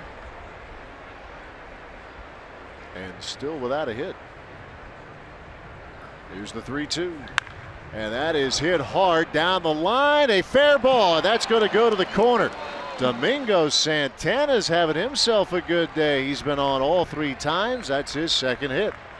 Boy, quick hands on the inside corner. That pitch up and in. And well, when he waits back like that, just throws the hands at the baseball. He doesn't really have to get out in front. Sometimes he gets out in front trying to be a little bit too quick. And watch the balance for Domingo. And that pitch 95 inside corner. And just throws the hands, pops those hips open, and rips it down the line. He knew it was fair as soon as he hit it in there with a double. Hit number 8 for the Brewers this afternoon. And here's Jonathan Villar. He singled to left in the 3rd inning. And rolls one over to LeMahieu. And it'll do it for Milwaukee here in the 5th. So Santana is stranded. We are halfway through. Brewers lead 4-0.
Debut put together by Freddie Peralta so far. He's given up just 2 walks with 9 strikeouts and has a 4-0 lead. And typically on a day of a game, a catcher and pitcher will sit down and go through game plan and scouting report. But when I spoke to Manny Pena, he said the conversation was pretty short today. It was only probably 5 or 10 minutes. He said there was really no need to overwhelm a young kid like Peralta, just 21 years old, coming up to make his major league debut. He said it's really just about letting him do his thing. And he said obviously we'll use the changeup and the curveball, but Pena told me he felt his best pitch from seeing Peralta in spring training is the high fastball. He said Peralta likes to pitch up in the zone. He thought that could be really effective against this Rockies lineup, and so far that has certainly proven to be the case. It has very much proven to be the case, as he has yet to allow a hit.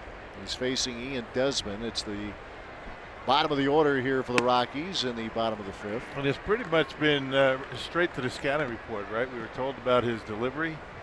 It could be a little bit deceiving to the hitter, and he has a very live fastball. You haven't seen a whole lot of sink on the fastball, but more four-seamers and cutters. And ground ball that is snapped up by Saladino. There's out number 1. Well, you can't get much better debut, at least early on, than Freddie Peralta has been able to put together. He's only had 2 walks, both coming in 1 inning, but 9 punch outs. Getting an awful lot of mileage out of the fastball. He's thrown a couple of curveballs, but that high fastball has been a very effective pitch. Not just a swing and a miss, but a lot of check swings. Colorado Rockies really not seeing the baseball all that well, and that's what we were told about his delivery. There's 9 strikeouts. If you're wondering, the most by a Brewer in his big league debut is Steve Woodard. He had 12 strikeouts against the Blue Jays. It's back during the '97 season. He's pushing it. He has struck out the side twice so far today. Yeah, Woody beat Roger Clemens in that start. Remember the Toronto Blue Jays back in those days? Yeah, that was July 28, 1997. Facing Tony Wolters, a ball to strike. First game of a doubleheader. I think he allowed 1 hit through 7 innings, 7 or 8 innings. I'm not sure what it was, but the hit was a leadoff triple by Devon White, and nothing the rest of the time, if my memory serves me correctly. Well, we can certainly confirm that. The ball, 2 strikes to Wolters. And there's strikeout number 10. 2 away in the 5th. That's what makes you nervous about, trying to recall games like that, because you could be called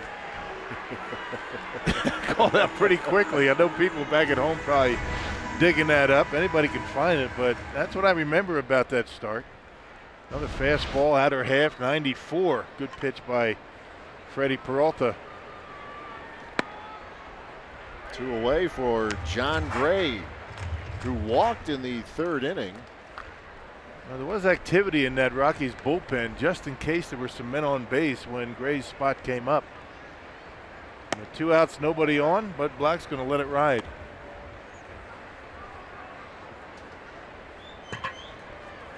One and one the count. Break even pitch.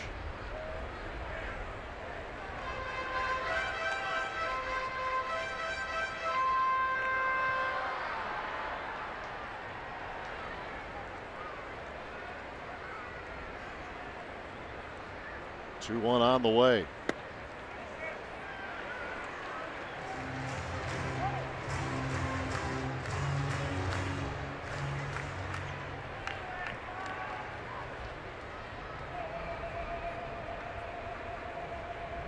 Balls, 1 strike, pitcher versus pitcher. He has battled it to a full count. Healthy cut, 3-1.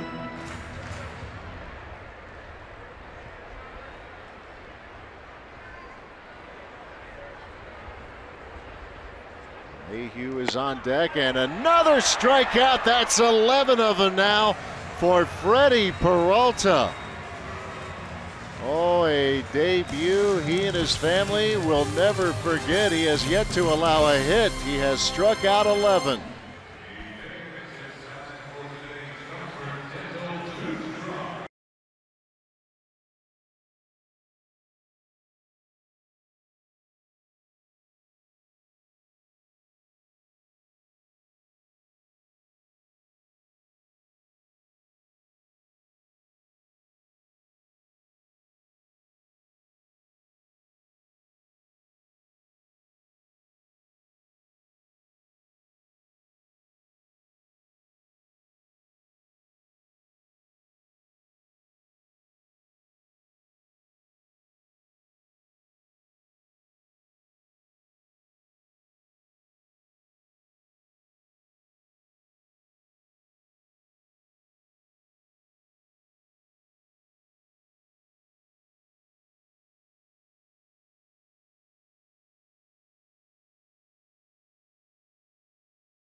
Brewers baseball on Fox Sports Wisconsin is brought to you by Miller Lights, great taste and only 96 calories, and by Toyota. Let's go places.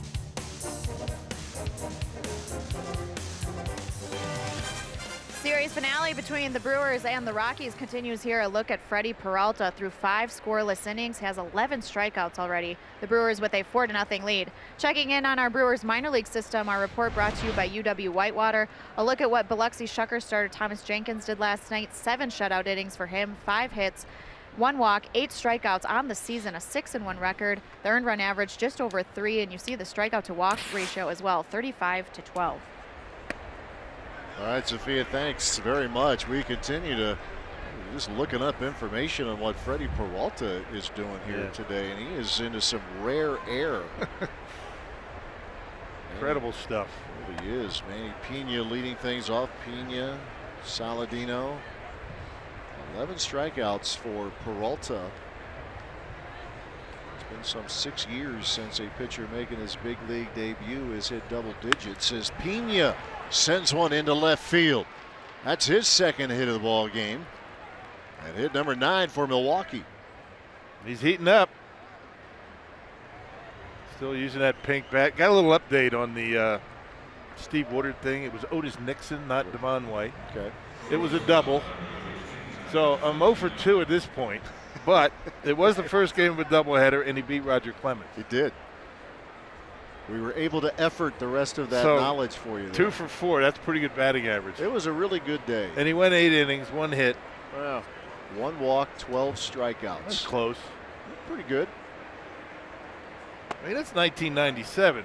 You know, I mean, that's a long time ago. Hey, I'm impressed. May not have been spot on, but it was close enough. It was in the neighborhood rule. It was in the neighborhood, right? It doesn't count anymore at second base. But it counts here. Yeah, we're gonna count it. Otis Nixon, yeah. Yes, sir. Devon White was a Brewer later on, after '97. Your memory is better than you're giving yourself credit for. Yeah, well, shoddy. A ball to strike to Tyler Saladino. Hit the ball hard twice, a double, and then had a liner snagged by Trevor Story.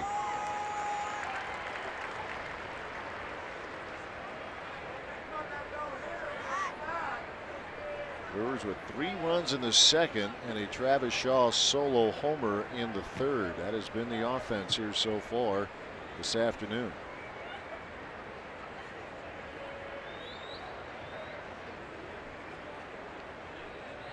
Gray with a 1-2.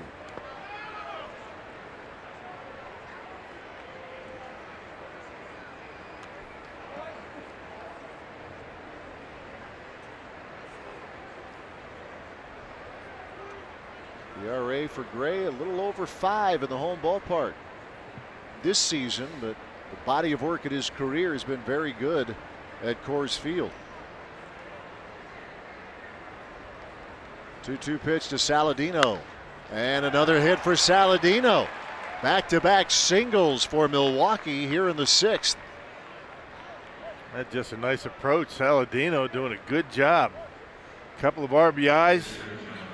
A double to center, now pokes one in the right. And this will give Freddie Peralta an opportunity to drop down a bunt. Just a nice swing, good extension, able to find the hole. You saw they were pinched up the middle to turn a double play.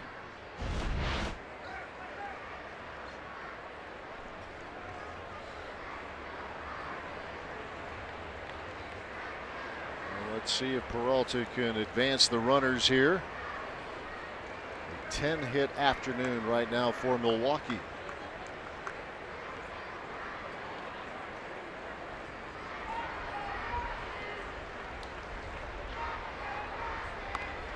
Yeah, bottom of the order once again today has been excellent. Yeah, getting on base, getting hits. 5 hits from the 6, 7, and 8 hitters in the Milwaukee batting order.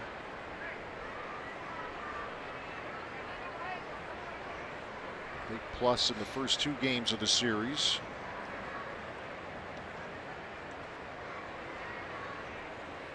Pena single to left, Saladino a single to right.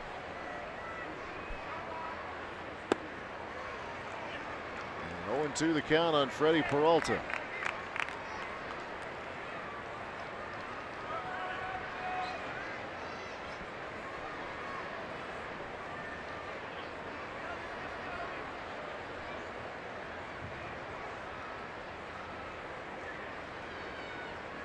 Brewers looking to get 3 out of 4 here in the series. They had their 5-game road winning streak stopped last night. 2-strike pitch. And again, make them work if you can. And ideally, if you're able to drop it down, bunt it toward third, Arenado has to stay put, cover the bag in case Pena decides to take off, which won't happen. And it's 2 balls, 2 strikes. was the 100th pitch of the afternoon for John Gray. This might be his last hitter. Got Yelich on deck.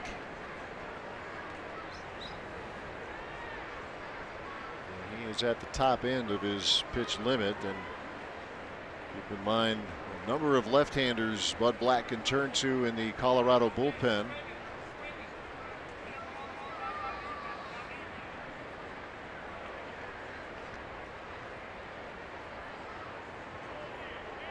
Two-two pitch coming, and a swing and a miss for out number one.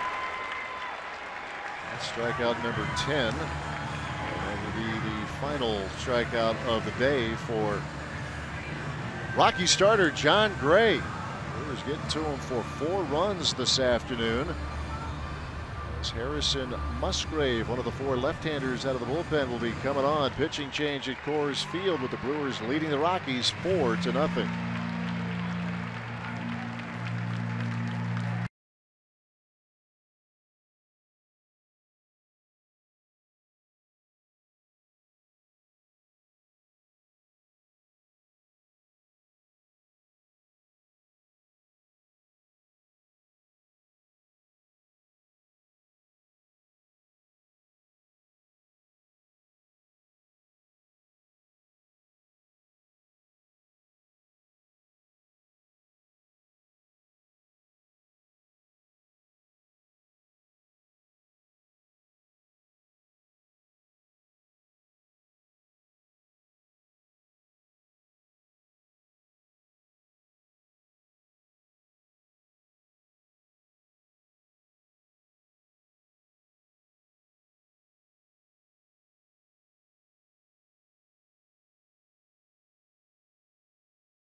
Game winner, Birch Island Resort in Phillips, if they call the Brewers, by 10 o'clock tomorrow morning.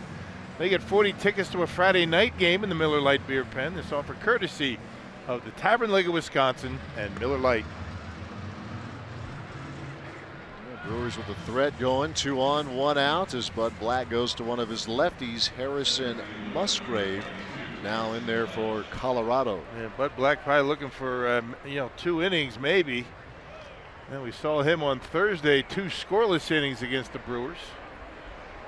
4th appearance, off to a decent start.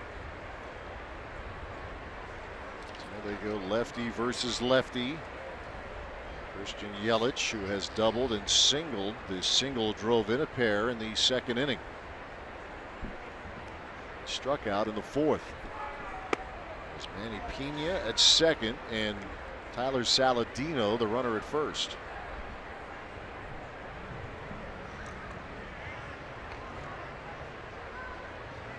Chance to try to pop this open a bit.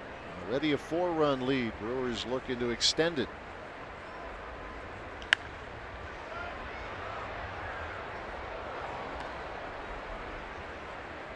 All the strike now to Yelich, hitting at the top of the order today.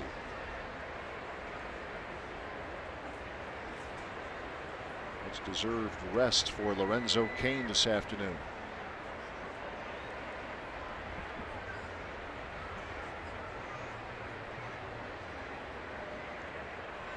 Musgrave with a 1-1.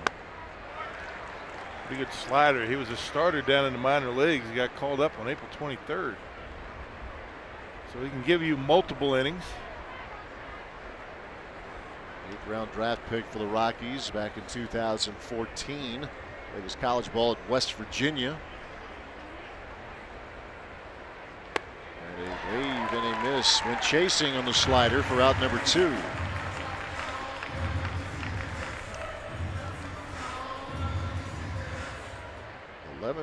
Brewers have gone down on strikes here this afternoon. Here's Jesus Aguilar.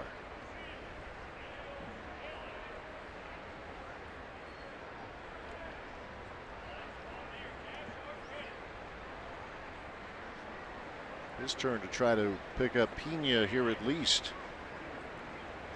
Runner out at second.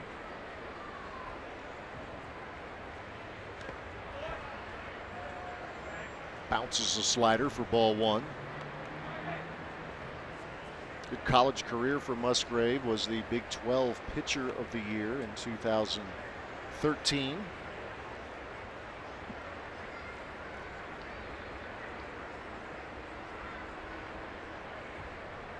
Four runs, 10 hits for the Brewers. Nothing across for Colorado.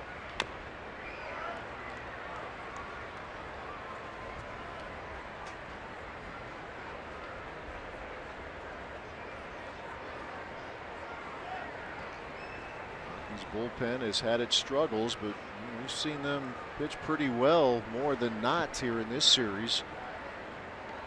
Back end of the bullpen is very good. Adam Ottavino, Wade Davis. It's a heck of a combo. Yeah, Brian Shaw, one of the other right-handers, got off to a rough start, but he's been throwing the baseball better. The idea is to get a nice lead late in the game so you don't have to deal with those guys. Brewers did have to deal with them on Friday, but were able to battle back. Shaw, or rather Davis specifically, with the two-run homer. But those two with Ottavino and Shaw as well, along with Davis, looked good last night. 2-1 pitch to Aguilar. And that will leave the count. Jesus with a strikeout, a foul pop, and a ground ball to short. First two reached. Pena and Saladino with singles. A couple of strikeouts after that. Harrison Musgrave ready with a 2-2. Walters unable to hang on.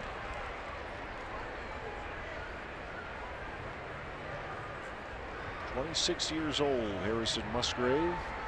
Fastball slider, you know, low to mid 90s.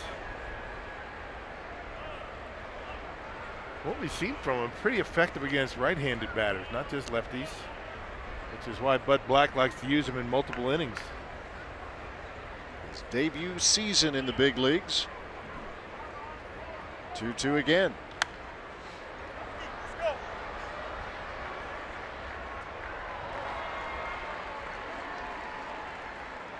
Talked a lot about around here, not just the pitching coach Steve Foster, but Black and the influence they've had on the pitching staff. But Black, a very good left-handed starter in his day. Yes, he was.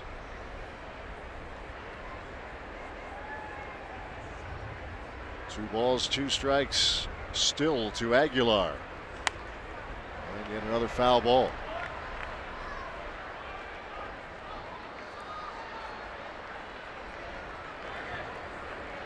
Anytime Aguilar extends an at-bat now, you think of a couple weeks ago with Miller Park, a 13 pitch at bat against the Marlins, ended it with the walk-off homer.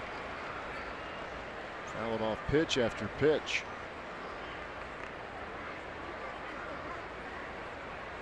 Again the 2-2. And a fly ball hit deep to left field, and Jesus Aguilar has gone downtown. A 3-run homer for the big man. Good call. Wasn't exactly 13 pitches, but hey, well done. Oh, that's a big blow for the Brewers. Now a 7-0 lead on a 2-2 pitch, as you talked about. Fought off some high fastballs, got a slider right down the middle, and the big fella able to launch it out of here. A little breathing room for the crew. Look at that, where that ends up. That's a nice short stroke. Just trying to put the bat on the baseball, and look where it ends up. Very strong man. Jesus Aguilar. Boy, no kidding. We've said it before. I'm still amazed. He just flicks it. It's just such a nice and easy swing. But he's such a strong man. Able to drive it out of here, and it's a 7-0 lead now for the Crew.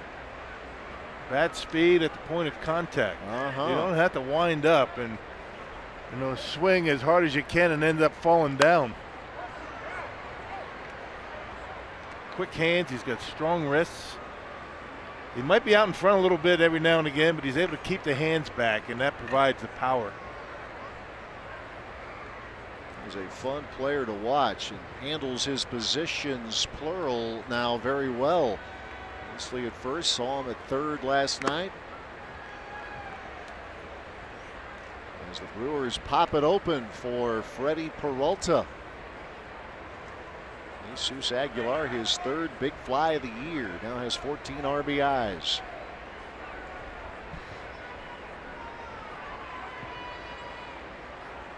Tough day at the plate so far for Brawny. He has struck out 3 times. Musgrave with a 1-2.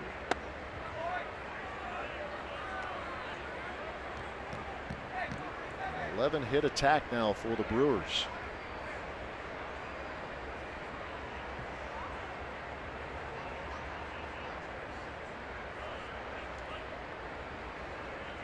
Two-two pitch.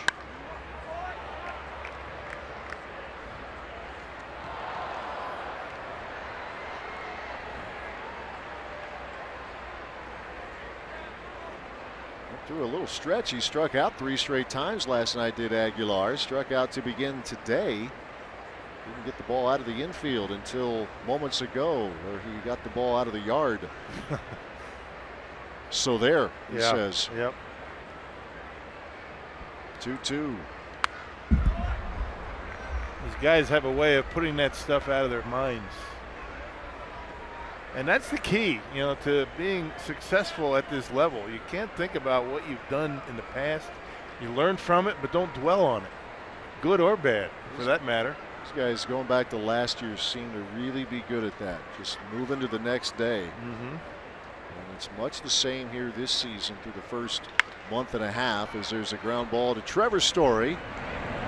That'll do it for Milwaukee in the 6th, but a good frame it was for the Milwaukee Brewers, as Jesus Aguilar with an extended at bat and extends this pitch into the left field seats.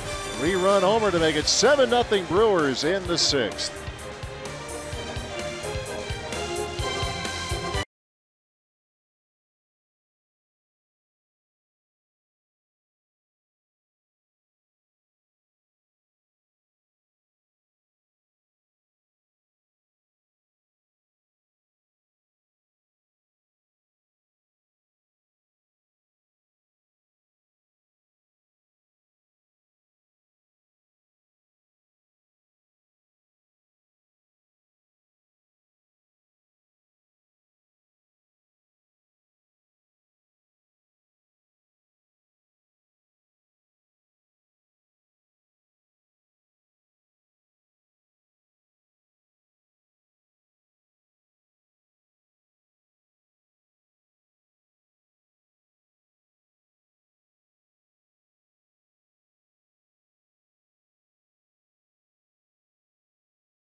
Run homer in the top half of this inning, extending the Brewers lead now 7-0.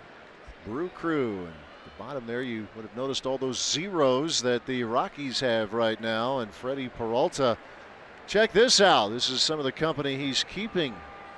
Matt Harvey in his Mets days. Yeah, most since 2012. How about that? It's the Arizona Diamondbacks. Peralta has walked a couple. Another runner reached, or hitter reached on an error. DJ LeMahieu leading things off. He has struck out a couple of times.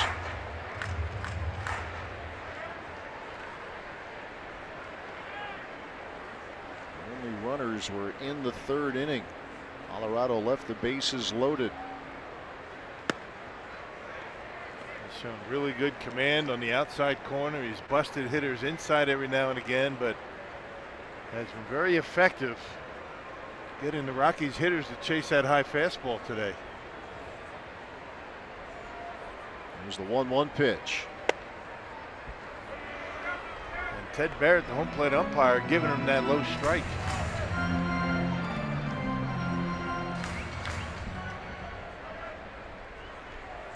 He has twice struck out the side. That was in innings 2 and 4, and in each case it was the 4, 5, and 6 hitters for Colorado. Those being Arenado, Gonzalez, and Story.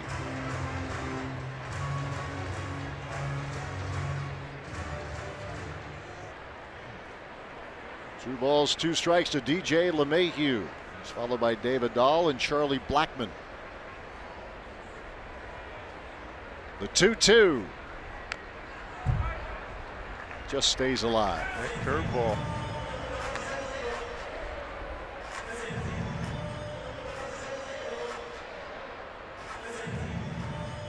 Some early backing. The Brewers jumped on John Gray for 3 runs in the second, another in the third.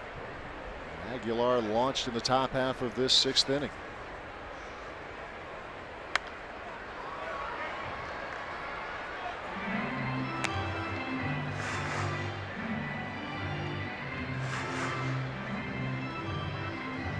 It's 90 coming up.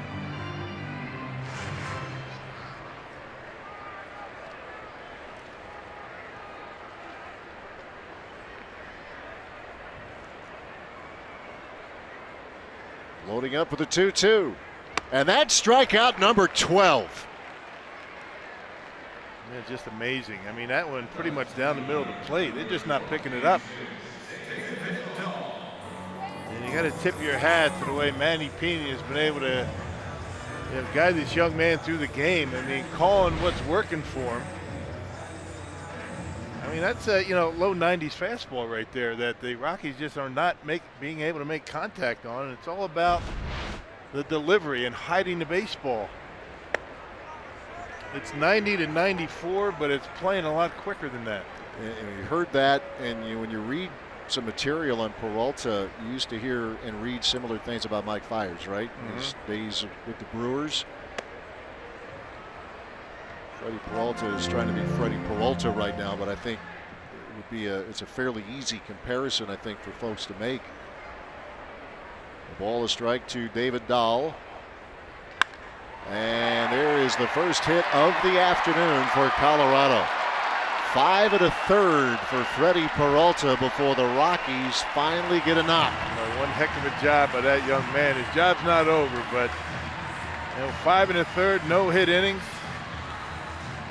Terrific. Yes, sir. These Brewer fans know what good looks like. Actually, the pressure's off him now. Yep. He probably wasn't going to be able to finish the game. And pitch count was going to be getting away from him a little bit, but now just go about your business. Don't worry about the no-hitter. Arms are still folded. It's all right, still gang. working. It's all right, gang. He's all right. Yep. Not changing that posture. 1 out, 1 on for Charlie Blackmon. Peralta's performance, I think of big league debuts. Nick Kingham a couple weeks ago for the Pirates. His debut was a memorable one against the St. Louis Cardinals. Now, this is a time where Charlie Blackmon might think about dropping down a bunt. I mean, down by 7, of course, but they need base runners. And Saladino is way around towards second. Now they're going to move Travis over more toward third to eliminate that. Shaw was on the right side of the bag at second. Now they adjust within the count.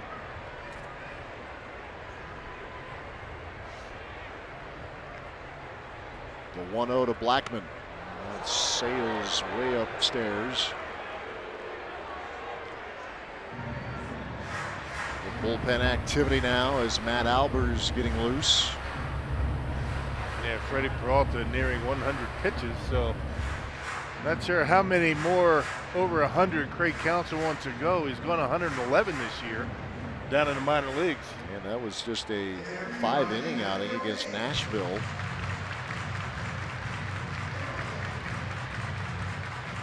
At third inning, a hitter reached on an error. There were a couple of walks, but with the bases loaded, he was able to retire Charlie Blackman on a ground ball to Shaw. That is the only threat that the Rockies have had, the only inning they've had any base runners until now. And David Dahl, first hit of the day for the Rockies. And this will carry into the seats.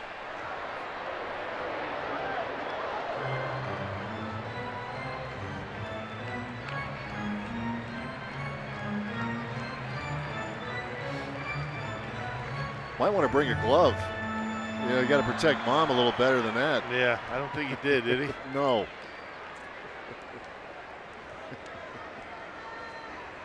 That's okay, son. Well, give her the ball. Yeah. It's Mother's Day. Oh, my hand hurts. We'll check on Mom later. My hand's a little sore. This one's coming our way. Look at that. Yeah. I'd have had it. I was ready. Yeah, you were ready. I was.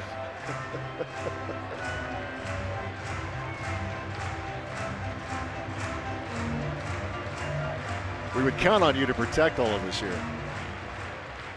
I'd knock it down anyway. Protect the computers.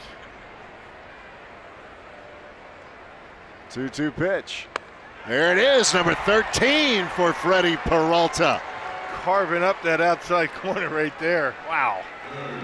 Boy, that is just some unbelievable command right there on the outside corner. Manny Pena is setting up outside. Look, does he have to even move the glove? Nope. 92, and Ted Barrett rings it up. Look at Manny, sticks the landing on the corner. Boy, this is fun to watch. And there it is, the most strikeouts in a debut in the history of this Brewers franchise as he passes Steve Woodard. And that will be the final hitter that Freddie Peralta will face today. And Brewers fans here at Coors Field and everywhere, feel free to stand and applaud. What a debut for the 21-year-old from the Dominican Republic. His family here thought he would be pitching in Colorado Springs. He's pitching in the big leagues on a day he will never forget. And the Rockies fans giving him an ovation. Classy move. Pitching change here in Denver with the Brewers leading the Rockies 7-0.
Peralta in his big league debut.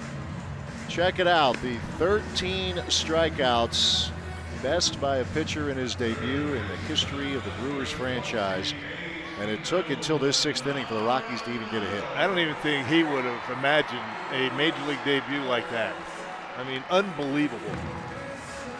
Well, these kids, man, 21 years old, to poise like that, to go out and do that, that's unbelievable. Talk about living the dream. Yeah. Well, Matt Albers comes out of the bullpen with 2 outs and a runner at first.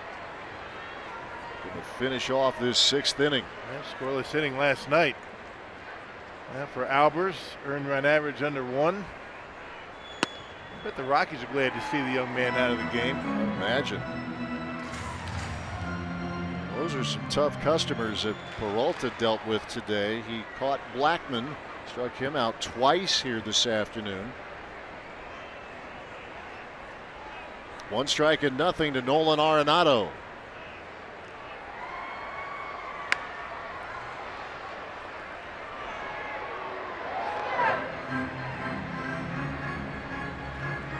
About some of the young pitching the Brewers have. I mean, you got Josh Hader out in that bullpen. You got Freddie Peralta. I mean, he's got some arms down in that minor league system, and boy, the future looks bright out on the mound. It sure does. That visit we had with Tom Flanagan last week at Miller Park, talking about these young arms. Some pretty impressive numbers, and Peralta more than impressive here today in his major league debut. 2-strike pitch.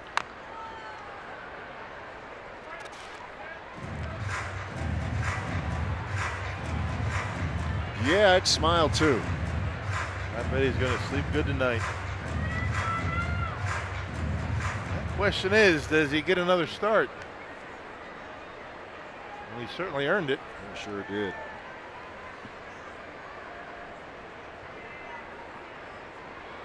Albers looking to finish off this 6th inning. David Dahl, the runner at first.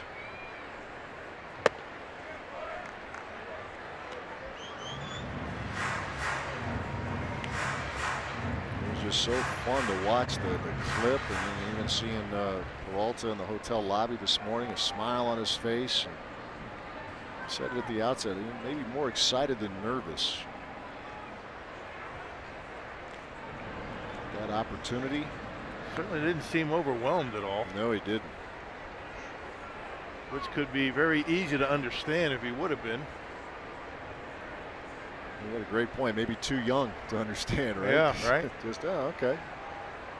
Get to play. Field's even nicer here at this level. Here's the 1-2. Slider missed. Walked into the clubhouse today. Freddie was walking through, had a nice big plate of food. I'm sure they eat a lot better here than they do down in Colorado Springs. Hey, this is pretty nice. Yeah, this is nice. I get used to this. Well, he sees the paycheck. Who do I need to talk to? I'm good here. I'm comfortable. Here's a 2-2. And there's a base hit for Arenado. So their first 2 hits of the afternoon coming in the 6th.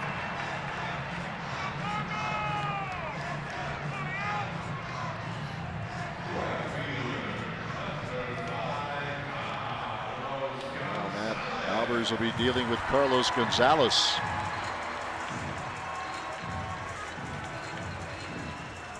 Talk about Rockies who are happy to see Peralta exit. It starts really with Arenado and then Gonzalez's story up until that hit by Arenado, excuse me. That trio has done nothing but struck out this afternoon. Gonzalez.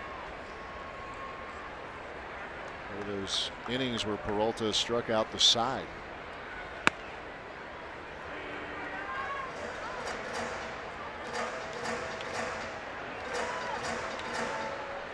And you think about what, the kind of an offense that, Peralta was able to do this against.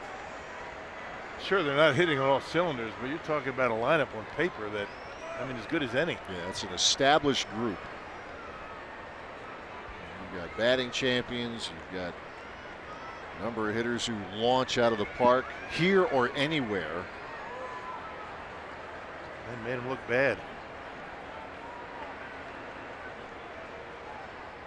One strike pitch to Carlos Gonzalez, little chopper. That's Aguilar, and that's the 6th inning.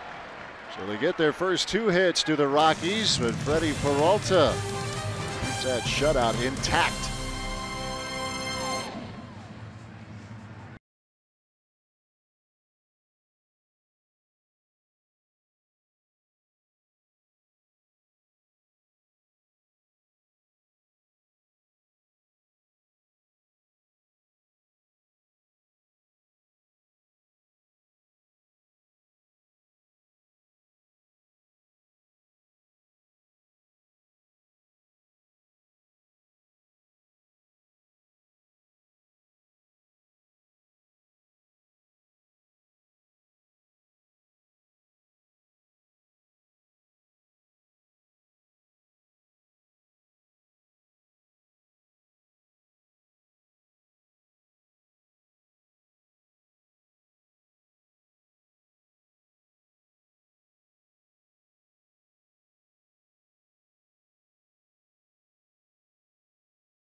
For the Milwaukee Brewers, 7-0 they lead, and Freddie Peralta getting hugs all around. And why wouldn't he? 5 2/3 innings, 1 hit, shutout ball, and a franchise record 13 punch-outs in his first big league appearance. Yep, spot start. Your number 1 starter sick, not able to go. He's on the DL. You figure you might get another. Chase Anderson on that 10-day disabled list. Retro 3 days ago. Travis Shaw leading things off. We'll see how it works out. Well, it's good to know at the very least that you have some pretty positive options, and confirming what they already felt. Bring up someone like Peralta in short notice and gets the job done. Silver lining in all of this, Chase Anderson being scratched yesterday, and as Rock mentioned on the DL, is that you're reasonably close or very close to Colorado Springs. You can get someone up here. Craig Counsell is able to get that accomplished, and Peralta delivered. Yep.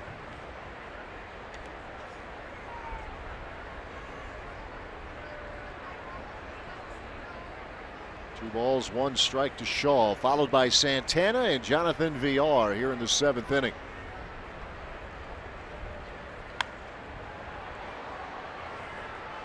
Navigating through a big league season, much more complicated than it used to be.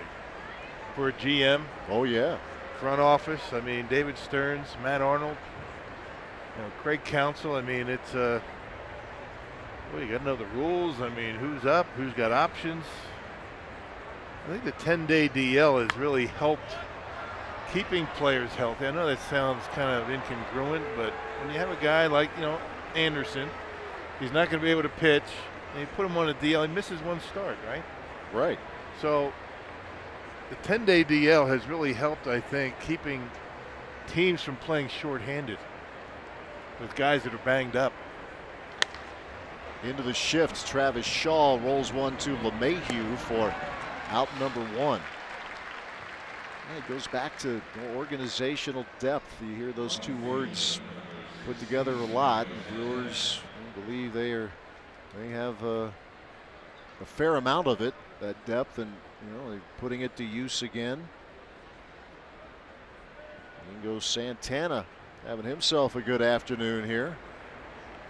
It's Sunday, of course he's having a good afternoon.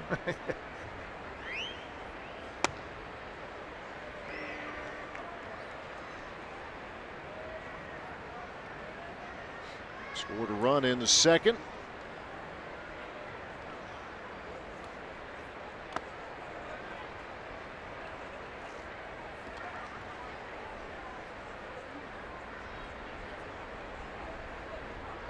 Ball a strike to the right fielder.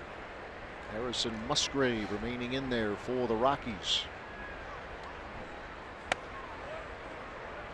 And just to finish up on that note on Chase, going on the 10-day DL, he missed this one and then just one more. Right. He's going to miss 2, but correct. Really only 1 extra one, which isn't really that big a deal. And it's a big difference, the 10-day and the 15-day. Game changer, really. Yeah, it right? is. Yeah. 3 balls, 1 strike to Santana.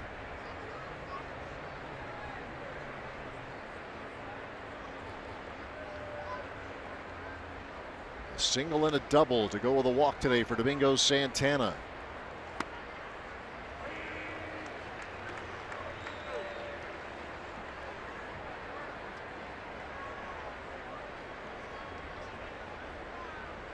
Eleven hits so far today for Milwaukee. And the payoff. And another hit for Santana. That is his 3rd of the afternoon. 1 out, 1 on here in the 7th. Well, we're talking roster moves, the comings and goings of Brewers players, especially this weekend. Let's get caught up on some more of that as we check in with Sophia. Yeah, certainly it seems like it's become a story every day, and it was a topic with Craig Counsell. With Freddie Peralta making his debut today, that's already the 22nd different pitcher that they've used at this point in the season. Last year, they used 30 in the entire season, and Craig Counsell said there has been a lot of roster movement, but he said really it's just been about putting the best possible and most able 25 players out there every day. And he said really the guys that have come up are the names that you would expect, guys like Adrian Hauser, Taylor Williams, Jorge Lopez. There haven't been many big surprises, and he said look at the starting rotation right now. 3 of the 5 are on the disabled list. Chase Anderson, Zach Davies, Yolis Chastain. They are getting healthier though. Anderson will be activated on Monday. Zach Davies may take a little bit more time. He has yet to begin a throwing program, but Counsell said really he feels that they've adapted and they've done a good job handling it. VR well struck, but Gonzalez runs it down for out number 2. Had a pick up on Sophia's point. 22 pitchers, 39 players already have been used by the Brewers this season. He's going back. You can't help but go back to Craig Counsell. Every spring he talks about it, including this spring. There's always the attention on how you break camp, and he understands that as well as anybody. It's symbolic if you could be on that opening day roster, right? But yeah. He reminds everybody, media, fans alike, that what you see is going to change. Remember opening day, they had a lot of first basemen, right? One of them was a difference maker in the game, G-Man Choi. Wasn't around for long, but you find the right combination for a given game, a given series. Yeah. Like I said, it's a lot different than it was 10, 15 years ago.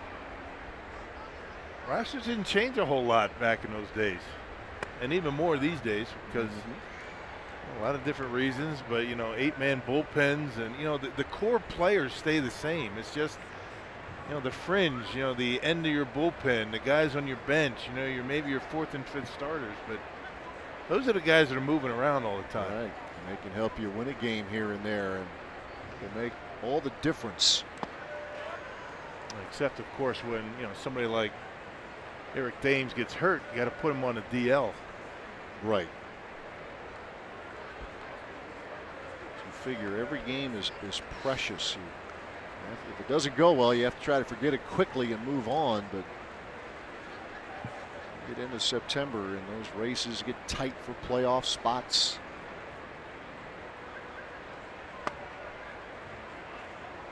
I mean, how lucky were the Brewers the fact that they were in Denver when all this happened with Anderson? Yeah, that's the one positive in a weekend where they've had to deal with some stuff on the injury front. Pena drawing a walk here with 2 outs. And the fact that Colorado Springs was home.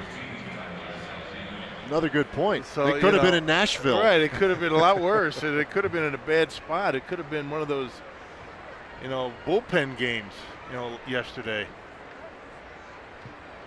was one of those you braced for it when you found out about Anderson not being able to go. And Suter gave his team 5 innings, and were it not for Trevor's story, a much different outcome than how it turned out. 2 on, 2 out for Tyler Saladino. He's having a nice afternoon. And scoring double in the 2nd. He has 2 hits and lined out to short. The Story had to lay out to snag that liner. 2 strikes and nothing now to Saladino, the shortstop this afternoon. This guy started out pretty well at the plate. Has a good idea up there. Punched one to right his last time up. That double was to left center against John Gray in the 2nd inning. 0-2 pitch. Down the line, but foul.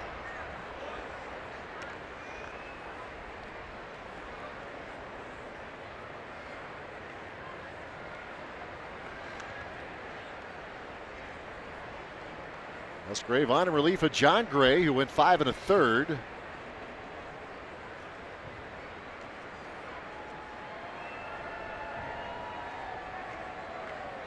Gray responsible for 6 of the 7 runs the Brewers have.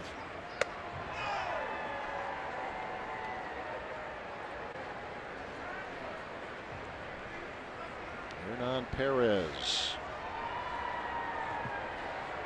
getting ready. He's on deck. 9th spot of the order.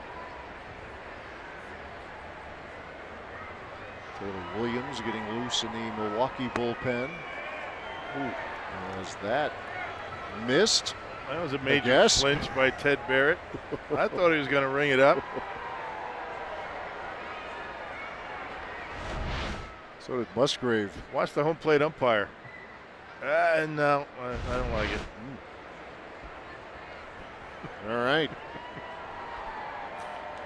Extra chance here for Tyler Saladino. And a bouncer to Trevor Story. And that will do it for the Brewers here in the 7th inning. 7-0 lead here for the Milwaukee Brewers on this Mother's Day Sunday afternoon. If you are just checking in, let's get you caught up on how the Brewers have this lead as we go to Travis Shaw. This home run in the 3rd inning. The Brewers put 3 on the board in the 2nd. Shaw with his 2nd home run of the weekend. Solo blast, and then Jesus Aguilar popping it open with a 3-run bomb in the 6th inning. The Brewers enjoy this 7-run lead, and Freddie Peralta in his major league debut, a franchise record 13 strikeouts. He allowed but 1 hit in 5 2/3 innings. A debut to remember for 21-year-old Freddie Peralta. As we keep it here at Coors Field, as we have the 7th inning stretch, and God bless America. Specialist Hopkinson's current assignment is with Rocky Mountain Navy Talent Acquisition Group, Denver, where she earned Recruiter of the Year in 2017 and the Navy Commendation Medal. Specialist Hopkinson is joined today by her husband Harry, sons Riley and Hudson, and daughter Harper. Furniture Row and Denver Mattress are proud to present Specialist Hopkinson with a $250 gift certificate in appreciation of her service. Fans, please give a warm hero's welcome to Logistics Specialist 2nd Class Heather Hopkinson and all our nation's brave servicemen and women and their families. We thank you for your service and sacrifice.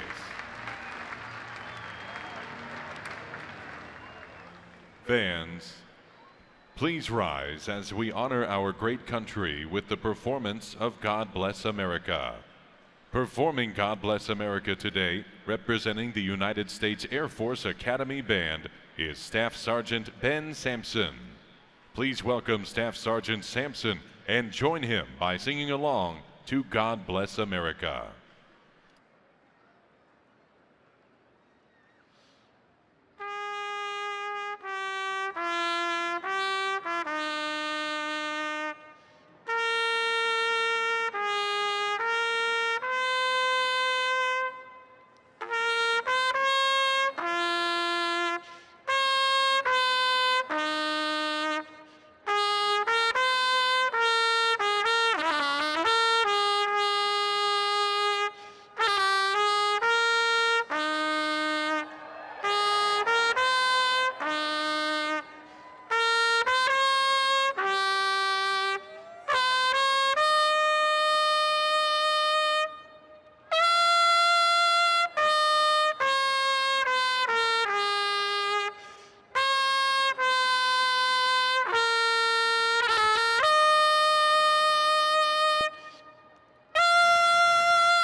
throughout all of baseball. The debut of Freddie Peralta. Taking a look at these 13 strikeouts today, Rock. Yeah, a lot of them on fastballs. He threw a couple of breaking pitches for strikeouts, but really had this Rocky lineup baffled. They just couldn't pick the baseball up, and I think the Brew offense helped him out a little bit, gave him a little bit of a cushion, a little margin for error, and a 4-0 lead, and the young man did the rest. 13 punch-outs in a major league debut. That doesn't happen every day. How about some of this company? Going back to 1913. You started throwing around Bob Feller's name. Yeah, we got to take a look at that again. There you go. Yeah, J.R. Richard. Oh, my. And then more current events with Strasburg there. But, yeah, when you're mentioning the same sentence, guys like Feller. Talking about New York Giants and Brooklyn Dodgers and stuff. I love it. I mean, come on. I love that. Matt Albert's still in there. He finished up the 6th inning. And Mom and Dad didn't miss it. That's the best part of it. Wow. Yeah, we talked in the pregame what a story this could be, and it turned into could be is what a story it is. It's a nice Mother's Day gift. Yes, it is. He was trying to secure those final 9 outs. There's the family. He's got Mom and Dad here. His girlfriend is here. And some other family members make their way to Denver. Thought they were going to see him pitch for the Sky Sox. Got a little concerned when, well, what do you mean he's not pitching? Well, here's why. Story, a swing and a miss, and he drove in all 4 runs last night. He has struck out 3 times today. 14 punch-outs. There have been a lot of swinging and missing today. The Brewers have gone down 11 times. How many is that? 25? Sounds right. Get your calculator out. Those Clemson and Ohio State educations coming back into play here, Rock. That's some quick math. The best of the ACC and Big Ten. Here's Ian Desmond.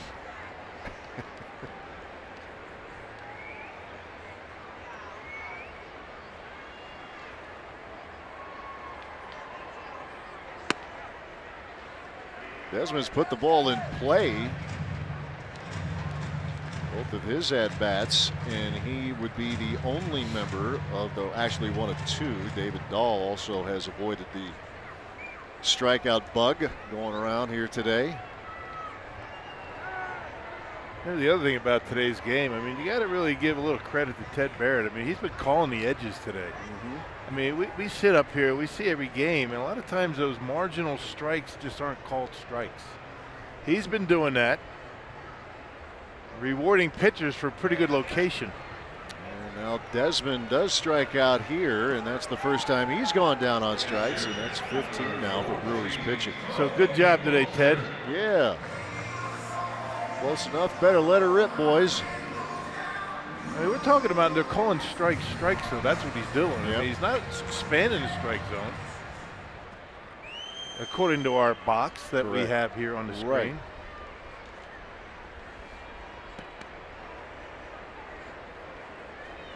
Two outs, bases empty for Tony Walters. And he offered for strike 1.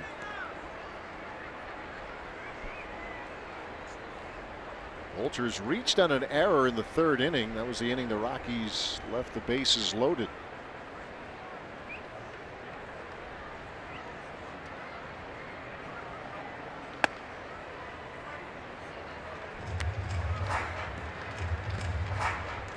Turn things over to this Brewers bullpen. Only the Diamondbacks have been better. Those 2 clubs will be squaring off beginning tomorrow night in Phoenix. 1-1 pitch.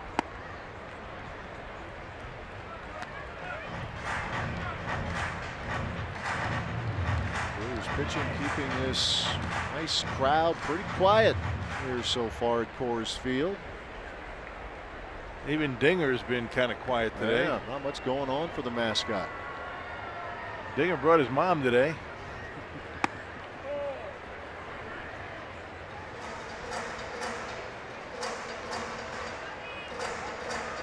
2 balls, 2 strikes.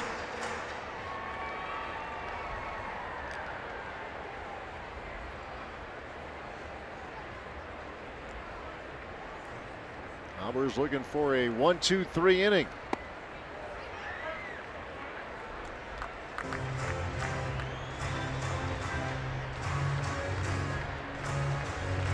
Well, Cuevas is on deck for Colorado.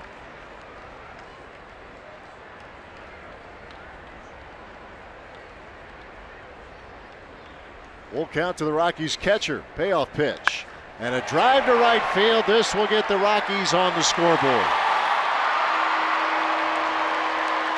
Second of the year for Tony Wolters, and it's a 7-1 game. Well, he knew he was going to get a fastball down 7-0 in the score. He didn't want to walk him, did Albers. Well, he's so close to getting the strikeout the pitch before on the slider. Wolters laid off of it and pounded the next pitch, a 3-2 pitch.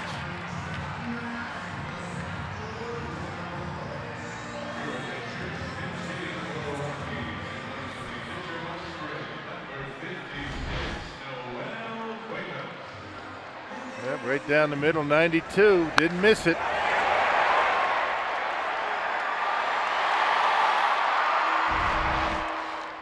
So it gets the Rockies their first run of the afternoon. Here is Cuevas pinch hitting now. Role that has agreed with him. He is 3 for 6 as a pinch hitter. This is his debut season in the big leagues.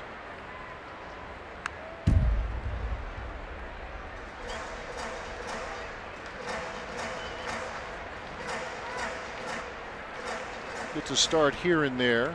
Yeah, he got to start last night. Yep. 0 for 3, a walk.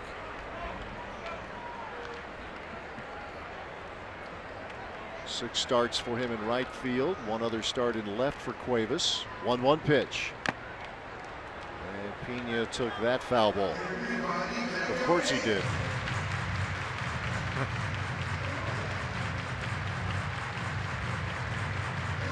You wonder why it's hard for catchers to win batting titles. I mean, really.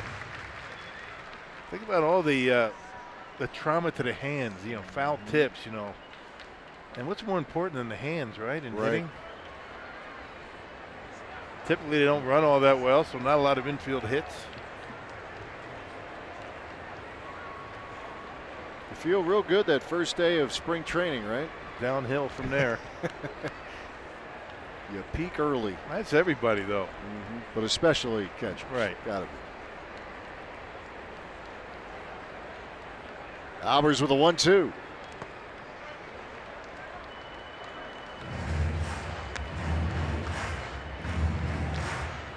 He's that position so well and carved his niche in the Mother's Day magic this Brewer ball club has produced through the years. Big home run against the Mets last year at Miller Park. Here's a 2-2. And not the dramatic home run that he had last year, but a good day at the plate again on Mother's Day. 2 for 3, a walk. Part of that bottom of the order again. That's been pretty good again. 3 out of 4 games in this series. The Brewers getting some production out of the bottom part of the batting order.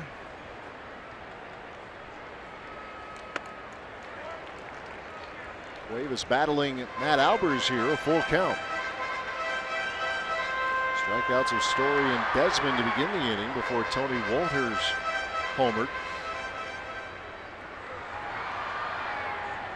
DJ LeMahieu, who has struck out 3 times today, is on deck. Here comes the payoff. And that's Saladino, and that's a nice looking play. Oh, Rocky, they told you he could pick it. They weren't lying. Yeah, he can. 7-1 Brewers after 7.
is here. The Brewers have partnered with digital learning innovator Everfee to help prevent the summer slide in 3rd through 6th graders.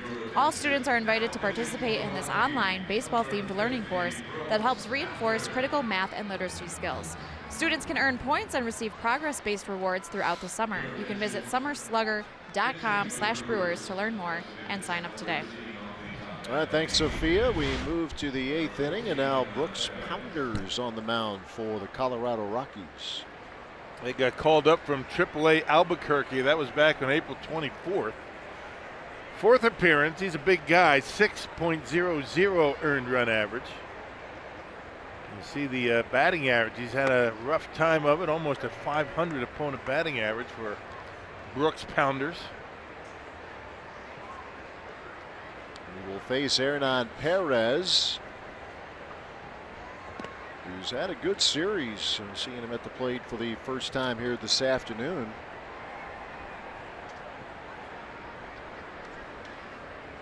Perez helped set things up for Manny Pena Friday night, a 2-out single that allowed Pena to hit the 2-run homer that tied the game off Wade Davis. Yeah, his at-bats have been much better. Starting to find some holes, making some more consistent contact. Craig Counsell's been looking for some more productivity as Perez sends this one into left field, and Counsell will continue to get that productivity. It gets all the way to the wall as Dahl will retrieve it, but it's a stand-up double and an easy one for Hernan Perez to start the 8th inning. That's what we're talking about. Nice, easy swing. You see good balance, you know, through the swing and on the finish. And hits it hard down the line and left. Watch the balance. Don't look at anything but the balance. I mean, that's just perfect. Other times, you know, you lean back, you lean forward. I mean, he's right on it. And good balance through the point of contact and rewarded with a double. And that is hit number 13 for the Milwaukee Brewers. Christian Yelich has 2 of them, including a 2-run single in the 2nd inning.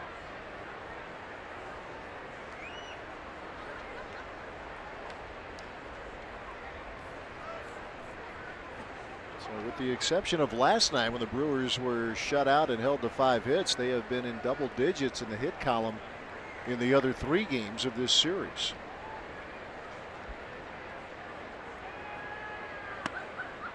Fastball is in there to even the count. Got 93 with the fastball. Pounders is 6'5", 280 pounds. And not a hard thrower.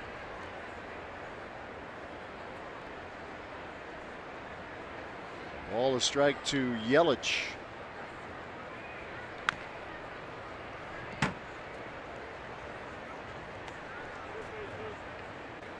Pounders appeared in 216 games in the minor leagues. That included 83 starts.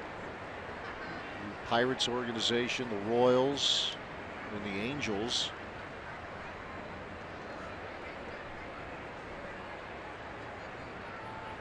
One-two pitch on the way. And he gets a strikeout of Yelich for out number 1.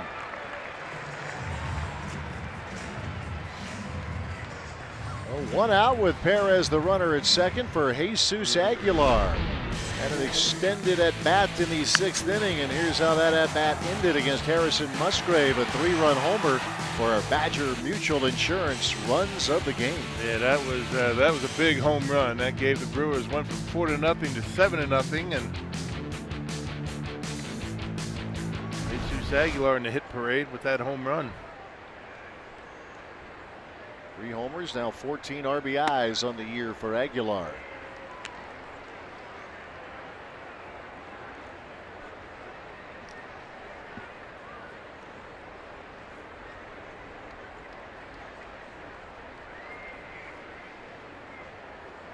OPS getting your attention, 946 for Jesus.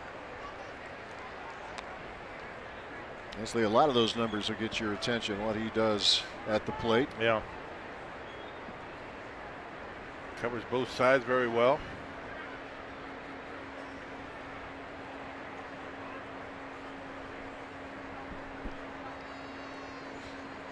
Pounders with a 1-1.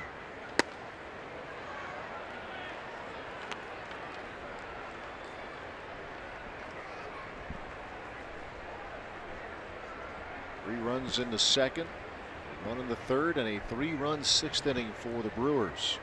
Tony Wolters a solo homer for the Rockies in the 7th.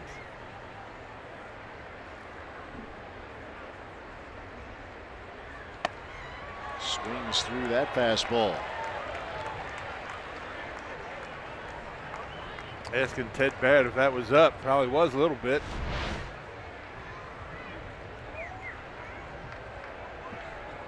No Carlos Gomez move. Yeah, so you don't see him spin a whole lot like that at the plate, or the helmet flying off. And he catches it. 2 balls, 2 strikes.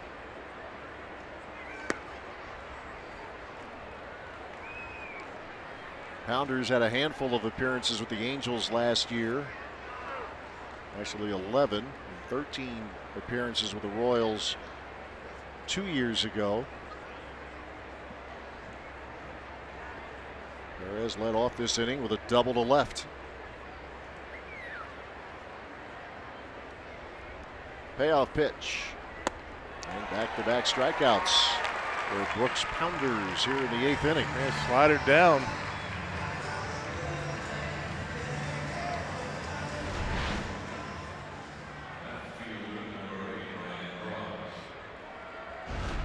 Looked like Aguilar pulled off a little bit on that pitch.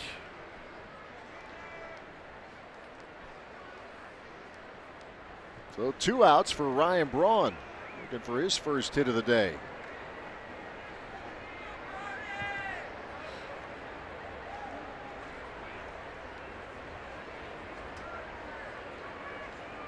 Facing the 27-year-old Brooks Pounders, a former Pirates draft pick, 2nd rounder back in '09. Had Tommy John surgery after his minor league season of 2013. Made just half a dozen appearances the following season.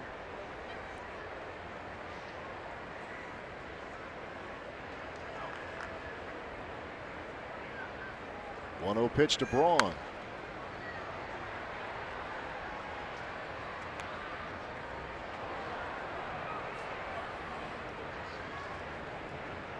They have strikeouts here this afternoon, a combined 28.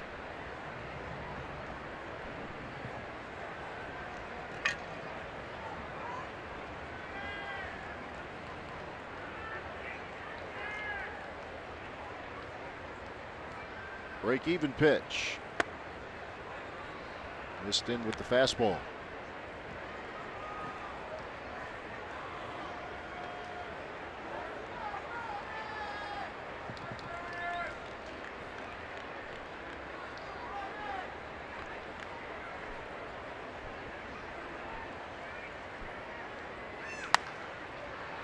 That'll leave the count. 2 balls, 2 strikes. 5 homers, 20 RBIs for Braun.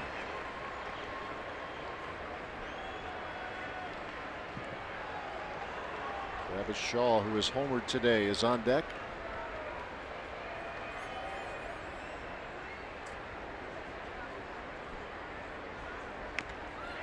And he just stays alive.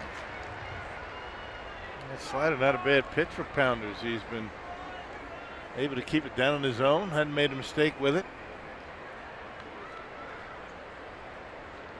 It's a good name for a pitcher. Pounders. Pounders. Pound that strike zone. Better than Homer Bailey. That's a good point. For a pitcher. That's a very good point.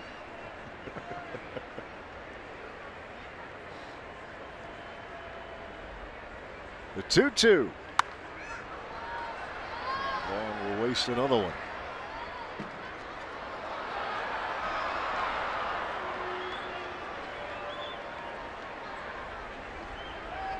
Seven runs, 13 hits for the Brewers. A run on 3 hits for Colorado.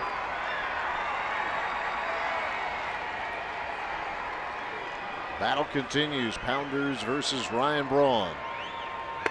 And he ends up striking out Yelich, Aguilar, and Braun after a leadoff double off the bat of Hernan Perez. Moved to the bottom of the 8th. Brewers up by 6.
No, just another day at the yard, Dario. Just another guy making his major league debut. He did okay. Yeah, doing something only 5 pitchers have ever done. Kind of a dull day at the park. Yeah.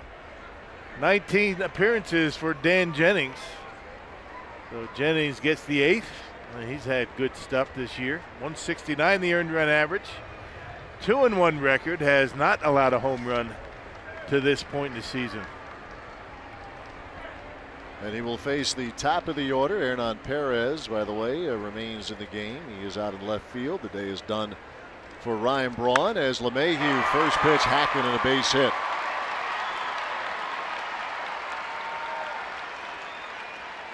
He had struck out his first 3 at-bats today, but a single to start the bottom of the 8th for Colorado. Jennings last pitched on Friday, tossed an inning and a third scoreless. Couple of hits, a strikeout,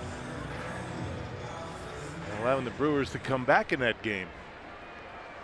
Important innings on Friday. Yeah, the bullpen did a very good job taking care of things those final few innings. They trailed by 6 after 4. It was 9-3 Colorado. There's David Dahl. He had the first hit of the day for the Rockies off Freddie Peralta, the only hit that Peralta allowed. 1-out single in the 6th. Slider evens the count. Yeah, 3 of the next 4 hitters are left-handed in the Rockies batting order. That's why Craig Counsell elects to go with Jennings. 1-1 pitch in the air to center field. Going back is Yelich, and he can only watch, and it's a 7-3 game. David Dahl, a 2-run homer to dead center.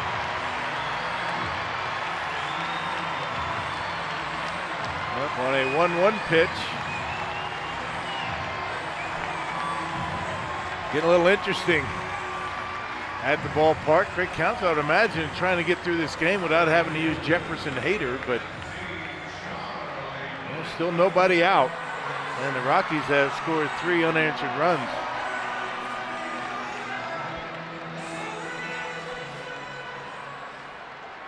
And some big guns are coming to the plates. Charlie Blackmon has struck out twice.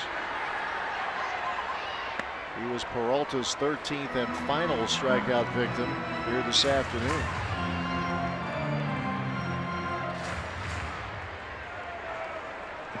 So today it's the Rockies trying to chip away.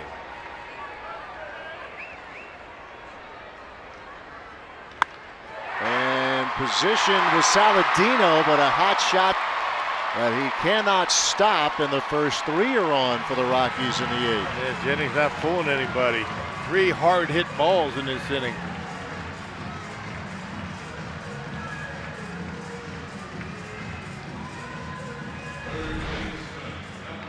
Yeah, look at the location right down the middle of the plate, and that is a bullet.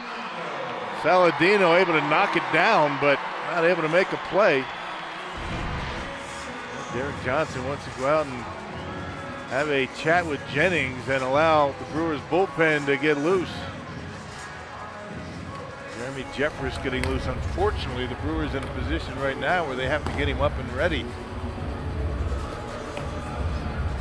7-0 heading into the 7th inning. We're hoping not to have to use those guys. Tony Walters homer to the bottom of the 7th. Here in the 8th, single from LeMahieu, homer from David Dahl, and a single from Charlie Blackmon. Now you got Arenado coming up. You never have enough in this ballpark. I don't care what they've been saying about runs scored so far this year. Game's never over here. Well, this is on the edge of getting real dicey. And Arenado, then Gonzalez, followed by Trevor Story.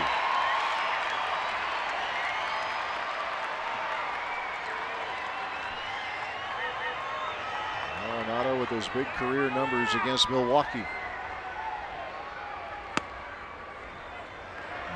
This gives you an indication of how good Freddie Peralta was today. Just an awesome beginning to his big league career. 5 2/3 of one-hit shutout ball.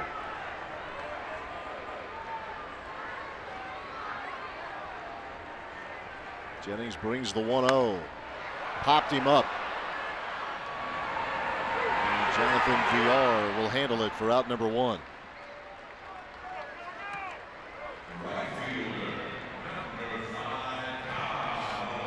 There's step 1 for Dan Jennings in the 8th. And that goes back to lefty versus lefty.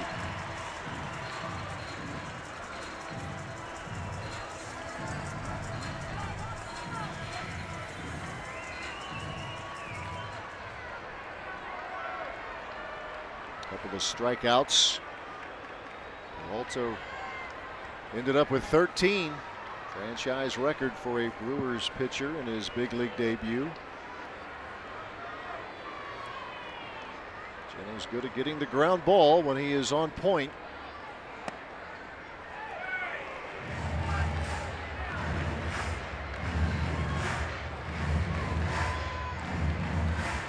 He's facing a hitter who has yet to roll into one this season.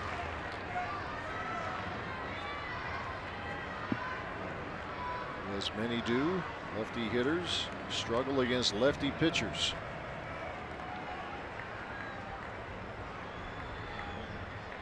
And they're playing behind Charlie Blackmon to give Aguilar a little bit more range on a ball hit in his direction.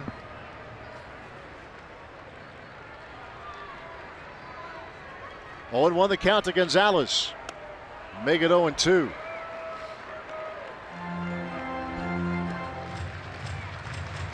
Effective slider from Dan Jennings. He's had a good one all year.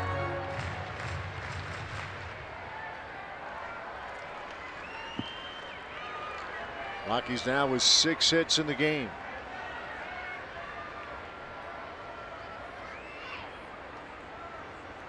Here's the 2-strike pitch.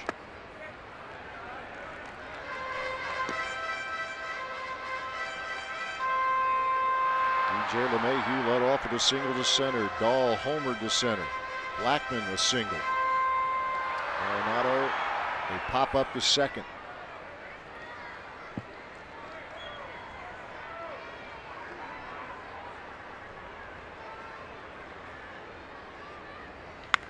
Bouncing ball, Travis Shaw plays at first for out number 2. Yeah, good pitch. He was able to get in on his hands, and Travis Shaw, third baseman, played that one perfectly. I mean, had positioned perfectly. And Craig Counsell not taking any chances with Trevor Story the way he's been swinging a bat. He wants JJ. Jeremy Jeffress ready. He's been lights out good, and he'll be asked to take care of Trevor Story here in the 8th inning. 7-3 the Brewers lead. Pitching change in Denver.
bottom of the 8th inning. And then Memorial Day's got a jam-packed slate coming up at Miller Park as the Brewers and Mets face off in a 4-game series Thursday the 24th of May through Sunday the 27th. Check out the full weekend schedule that includes 2 theme nights, 2 giveaway games, and a whole lot more. Go to brewers.com/promotions. Well, Jeremy Jeffress, check out those numbers. He has been just terrific. He was asked to end this 8th inning with a runner in scoring position. Yeah, picked up a win on Friday night. And tossed a scoreless 9th inning, a walk and a strikeout. 20 punch outs, 22 innings for Jeffress, and look at the earned run average, .41. And he will face Trevor Story, who has struck out 3 times. He accounted for all 4 runs last night. He's homered 3 times in the series, twice last night.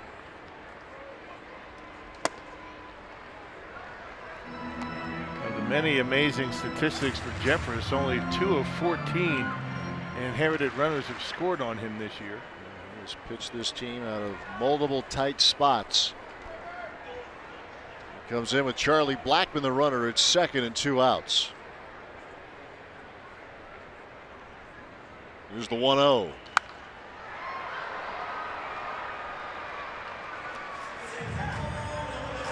RBIs for Story. That has him in the top 3 in the National League behind Javier Baez and A.J. Pollock. He's driven in 9 runs in this series.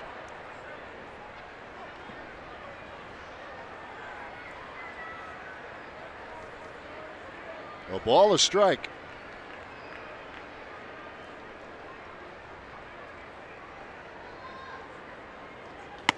Blow by. 95, upper part of the zone. On the corner.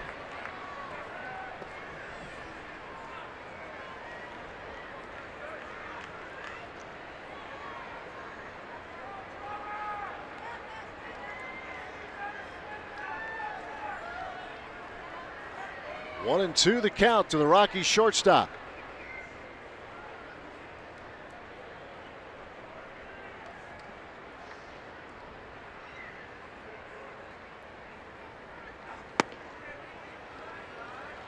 Popped that just a touch low and away. 2 and 2 the count. And all fastballs the Story here. We wonder if he's going to break out the split change. It's been a good strikeout pitch for him.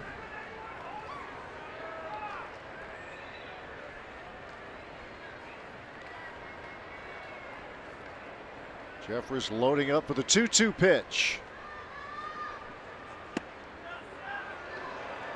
A good take by Story. The count is full.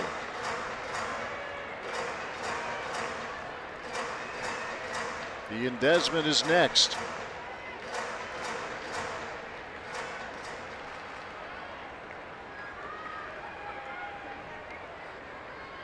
Two-run homer from David Dahl here in the 8th inning.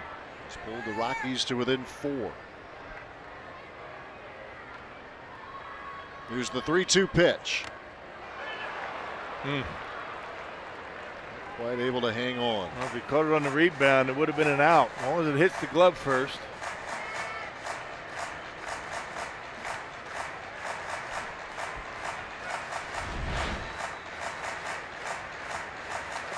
Get it. If it hits anything else and he catches it on the rebound, not an out. Glove first, yes. Another chance for Story. Payoff pitch. Runners at first and second.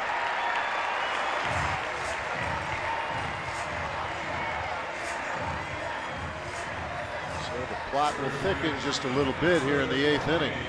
Tying run on deck. Every batter that comes up in this inning, better chance you're going to have to deal with the top of the order next inning.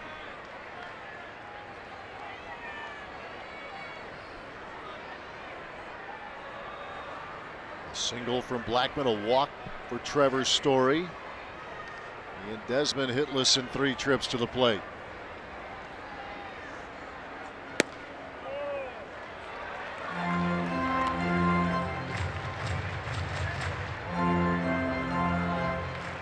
Brewers led 7-0 going into the bottom of the 7th inning. The home runs allowing the Rockies to carve into that deficit.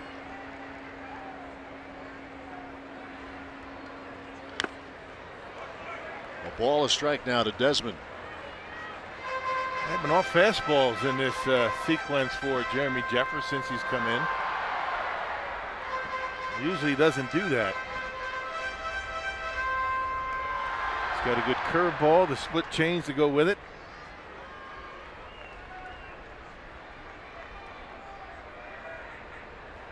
See what he goes with here, a 1-1 count to Desmond. Stays with the fastball.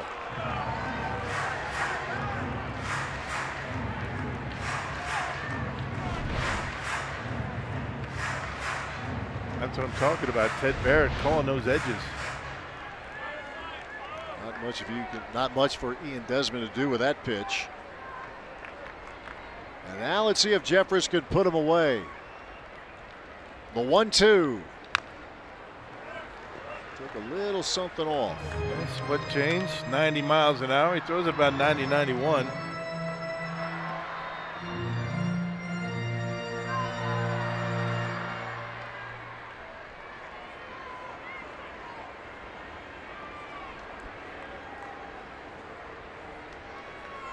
Count holds, a ball, 2 strikes.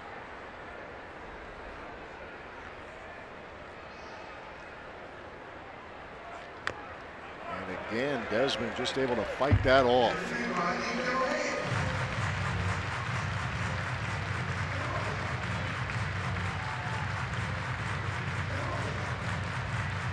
Jeremy Jeffress scored upon in all but one of his 21 appearances. And each of his last 17 appearances.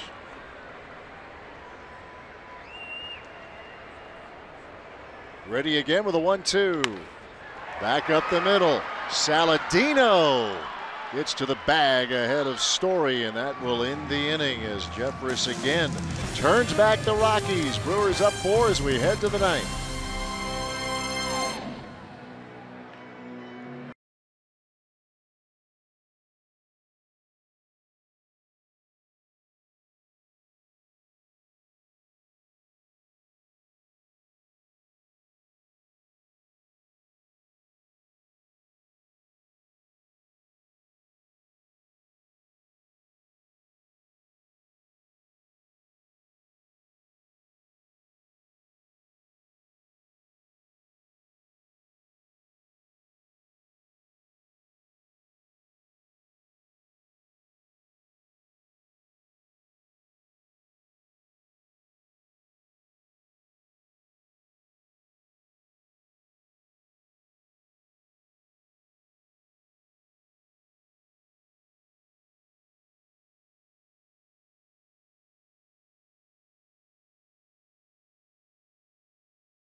Brewers fans will never forget this. 12 years ago, Bill Hall with his mom at Miller Park, a walk-off home run, and today Freddie Peralta with his mom in the park. Franchise record 13 strikeouts in his big league debut. Mom, dad, the girlfriend, and others loving it. And why wouldn't they? Yeah, you saw something today that has not happened a whole lot of in Major League Baseball. You know, the game that he put together in his Major League debut, great stuff. Greg Counsell getting a huge lift. This ball club getting a huge lift. As Peralta 5 2/3, allowed just one hit. That was it. Travis Shaw leading off the ninth for the Brewers. His one hit was a big fly. He has 7 hits in the series. Brewers have 13 hits today. Hey, nice to add on a couple of runs here. Getting a little hairy last inning. Yeah, it's on the edge. Brewers have stranded 8 runners. Had a lot of traffic. 3 for 17, though. That's it with runners in scoring position. Brooks Pounders still in there for the Rockies.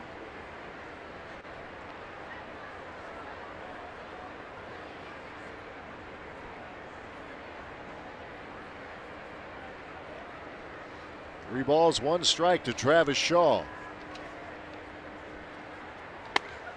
He'll hang around for one more pitch.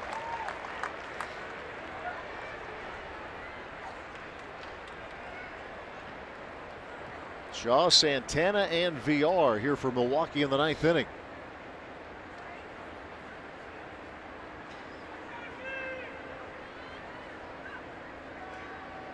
Payoff pitch on the way. A foul ball off the foot.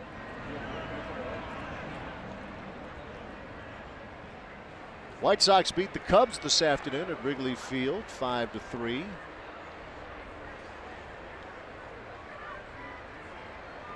Padres lead the Cardinals 4-2 in the 8th inning. Reds lead the Dodgers 5-3 in the 8th.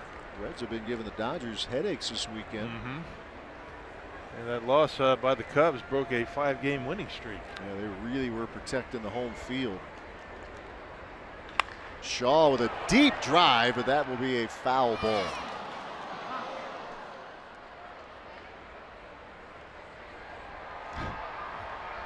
And a happy fan.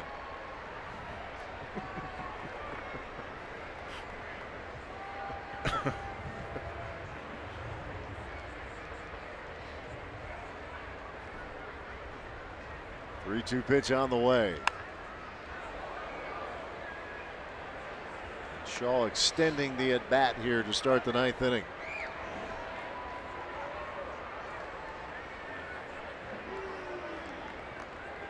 Pitch number 9 coming up.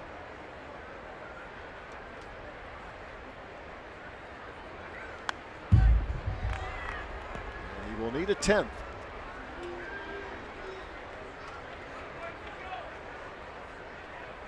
There's Corey Knable getting ready for the Brew Crew.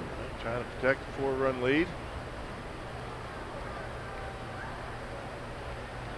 Craig Counsell says he wants to ease him in. Shaw wasting another one. In other words, doesn't want to bring him in the 9th inning in a 1-run game right away. Of course, he's getting close to that. Yeah, you can see what he's doing here, step by step. Getting him to the back end of that bullpen.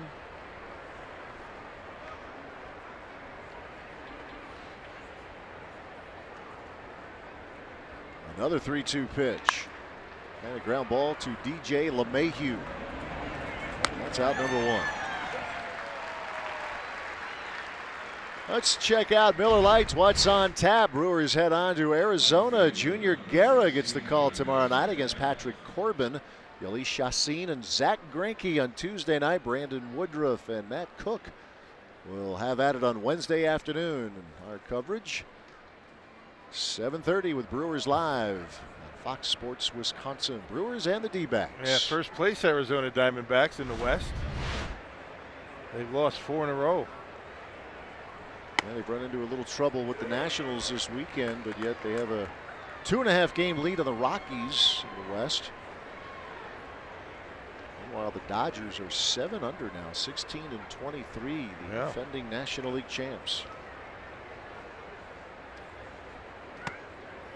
A ball, a strike to Domingo Santana. Bud Black's team making a wild card, getting in one of the wild card slots last year. Very much in the thick of it.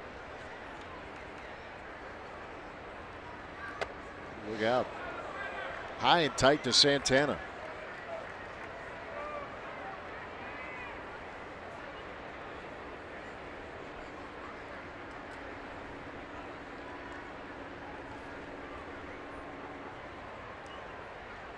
Pounders with the 2-1 pitch. Santana lifts it in the air to center field. Charlie Blackmon will handle this for out number 2.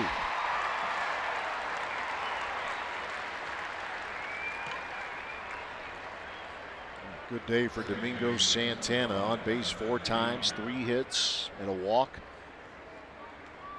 And now Jonathan Villar. Yeah, you get the batting average up, you get the consistent contact for Domingo, and the home runs are going to start to come. First things first.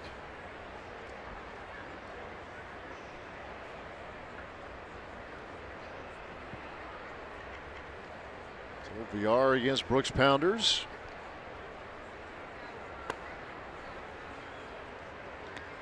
He's looked effective here out of the bullpen for the Rockies this afternoon. John Gray went 5 1/3, allowed 10 hits and 6 of the 7 runs the Brewers have.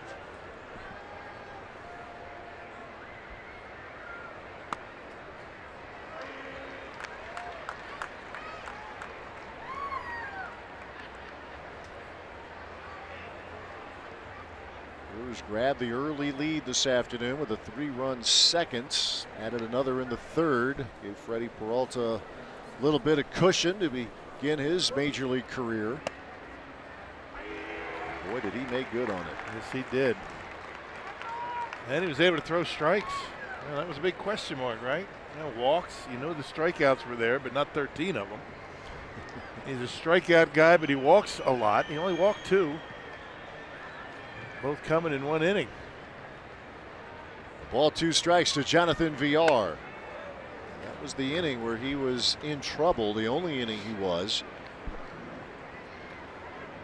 Terry Walters reaching on an error, and then the pitcher John Gray walked along with David Dahl. But big matchup. Talk about a key moment of the game. You could argue it was in the 3rd inning. He got Charlie Blackmon to ground out as Villar on a 2-2 pitch gets hit.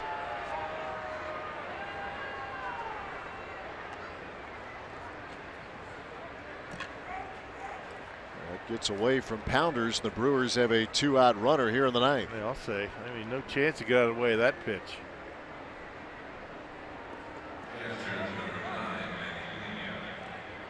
Hey, get down to first now, steal a base. Yeah, that's the way you counter. And an extra run would be nice here. Yeah, it would be nice. Break the momentum.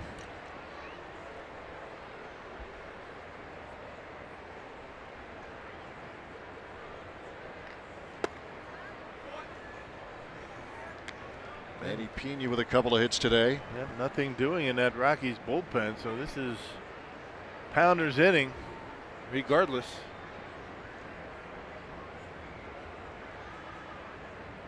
Good day for Pena at the plate. Now Villar is running, and he's going to get second as it gets by Walters, but Villar, or the foul ball, excuse me. I was a foul ball. Take it back.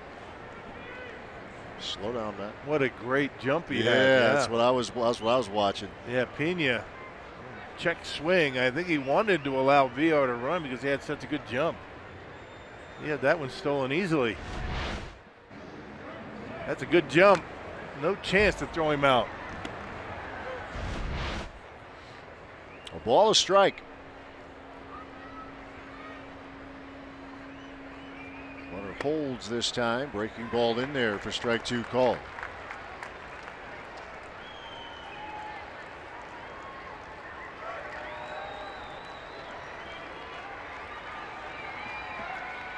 One of the big hits of this season. On Friday night, the 2-out, 2-run homer off Wade Davis.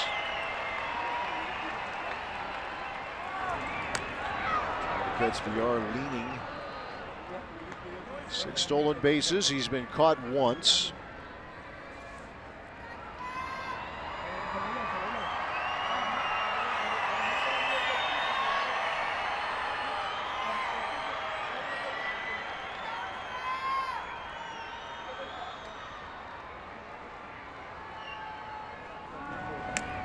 itchy to go, and Pounders knows it. Man, he's got a huge lead over there.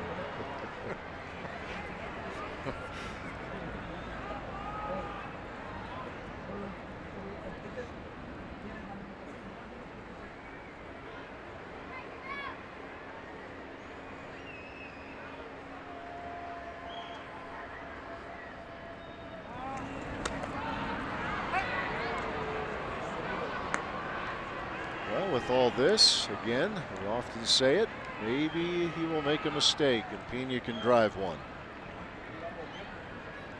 Hang one of those sliders here.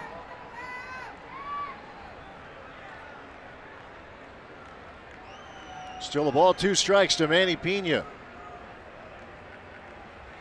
And he struck him out. Got him on the slider, and that'll do it for the Brewers in the 9th. They strand a runner. Bottom of the 9th we go. 7-3 Milwaukee.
Bottom of the 9th here at Coors Field. Brewers trying to make it 3 out of 4 in this series with the Rockies. A 4-run lead for the Brew Crew.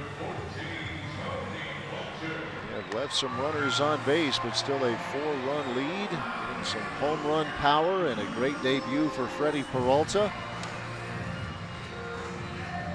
And now Corey Knebel on the mound looking to finish this one off. Yeah, threw well on Thursday against the Rockies here at Coors Field. A scoreless 8th inning with a couple of strikeouts.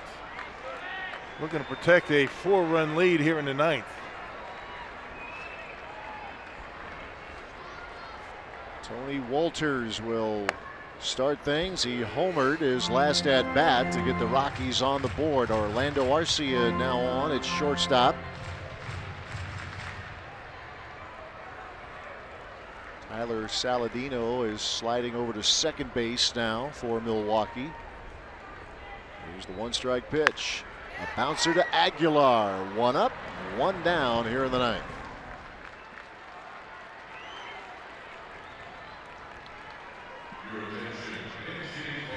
Once again, versatile Saladino's had a really good day in the field today and at the plate. Impressive. He's helped this ball club, Saladino, in this series. Here's Gerardo Parra.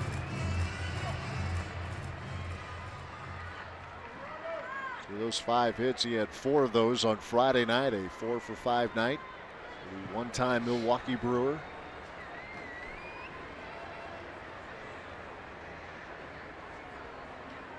How about the eye black today? Eye pink. The eye pink.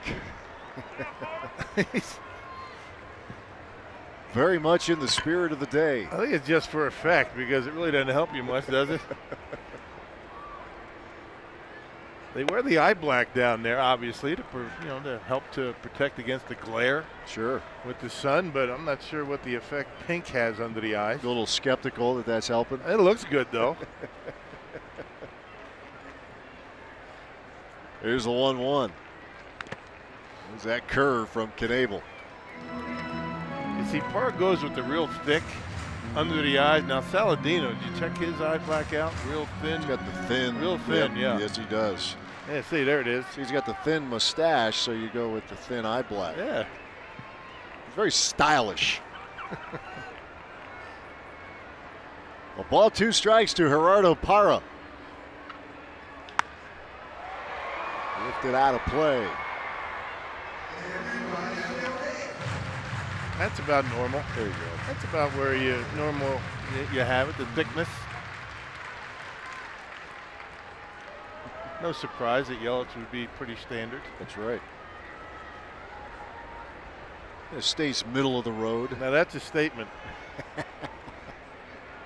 The 1-2. Back and letting it fly at 97 is Corey Knebel. Back sooner than expected from the strained left hamstring. Is that a month and 2 days? That was it. It was thought to be longer than that when the injury first occurred. 2-2 pitch. Curveball lifted into center. And that's Christian Yelich, and that's the second out here in the ninth. Boy, how good is to see Corey Knebel with the good curveballs, right? I mean, that's the really telltale sign for him. When he has that curveball over, the fastball becomes virtually unhittable. And he throws hard, he keeps it down in the zone, he'll elevate it when he needs to, but when hitters have to be aware of that curveball for strikes, that's when he's at his best. Looking sharp through the first 2 hitters. And now DJ LeMahieu is at the plate.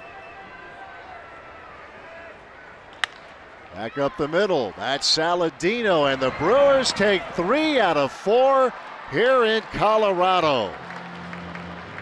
More Mother's Day stories for the Milwaukee Brewers. Jesus Aguilar with a 3-run homer to help break things open. Shaw with a solo shot, his second of the weekend. Good work from Saladino in the field and at the plate. But the showstopper today, the work of Freddie Peralta with his family at the ballpark.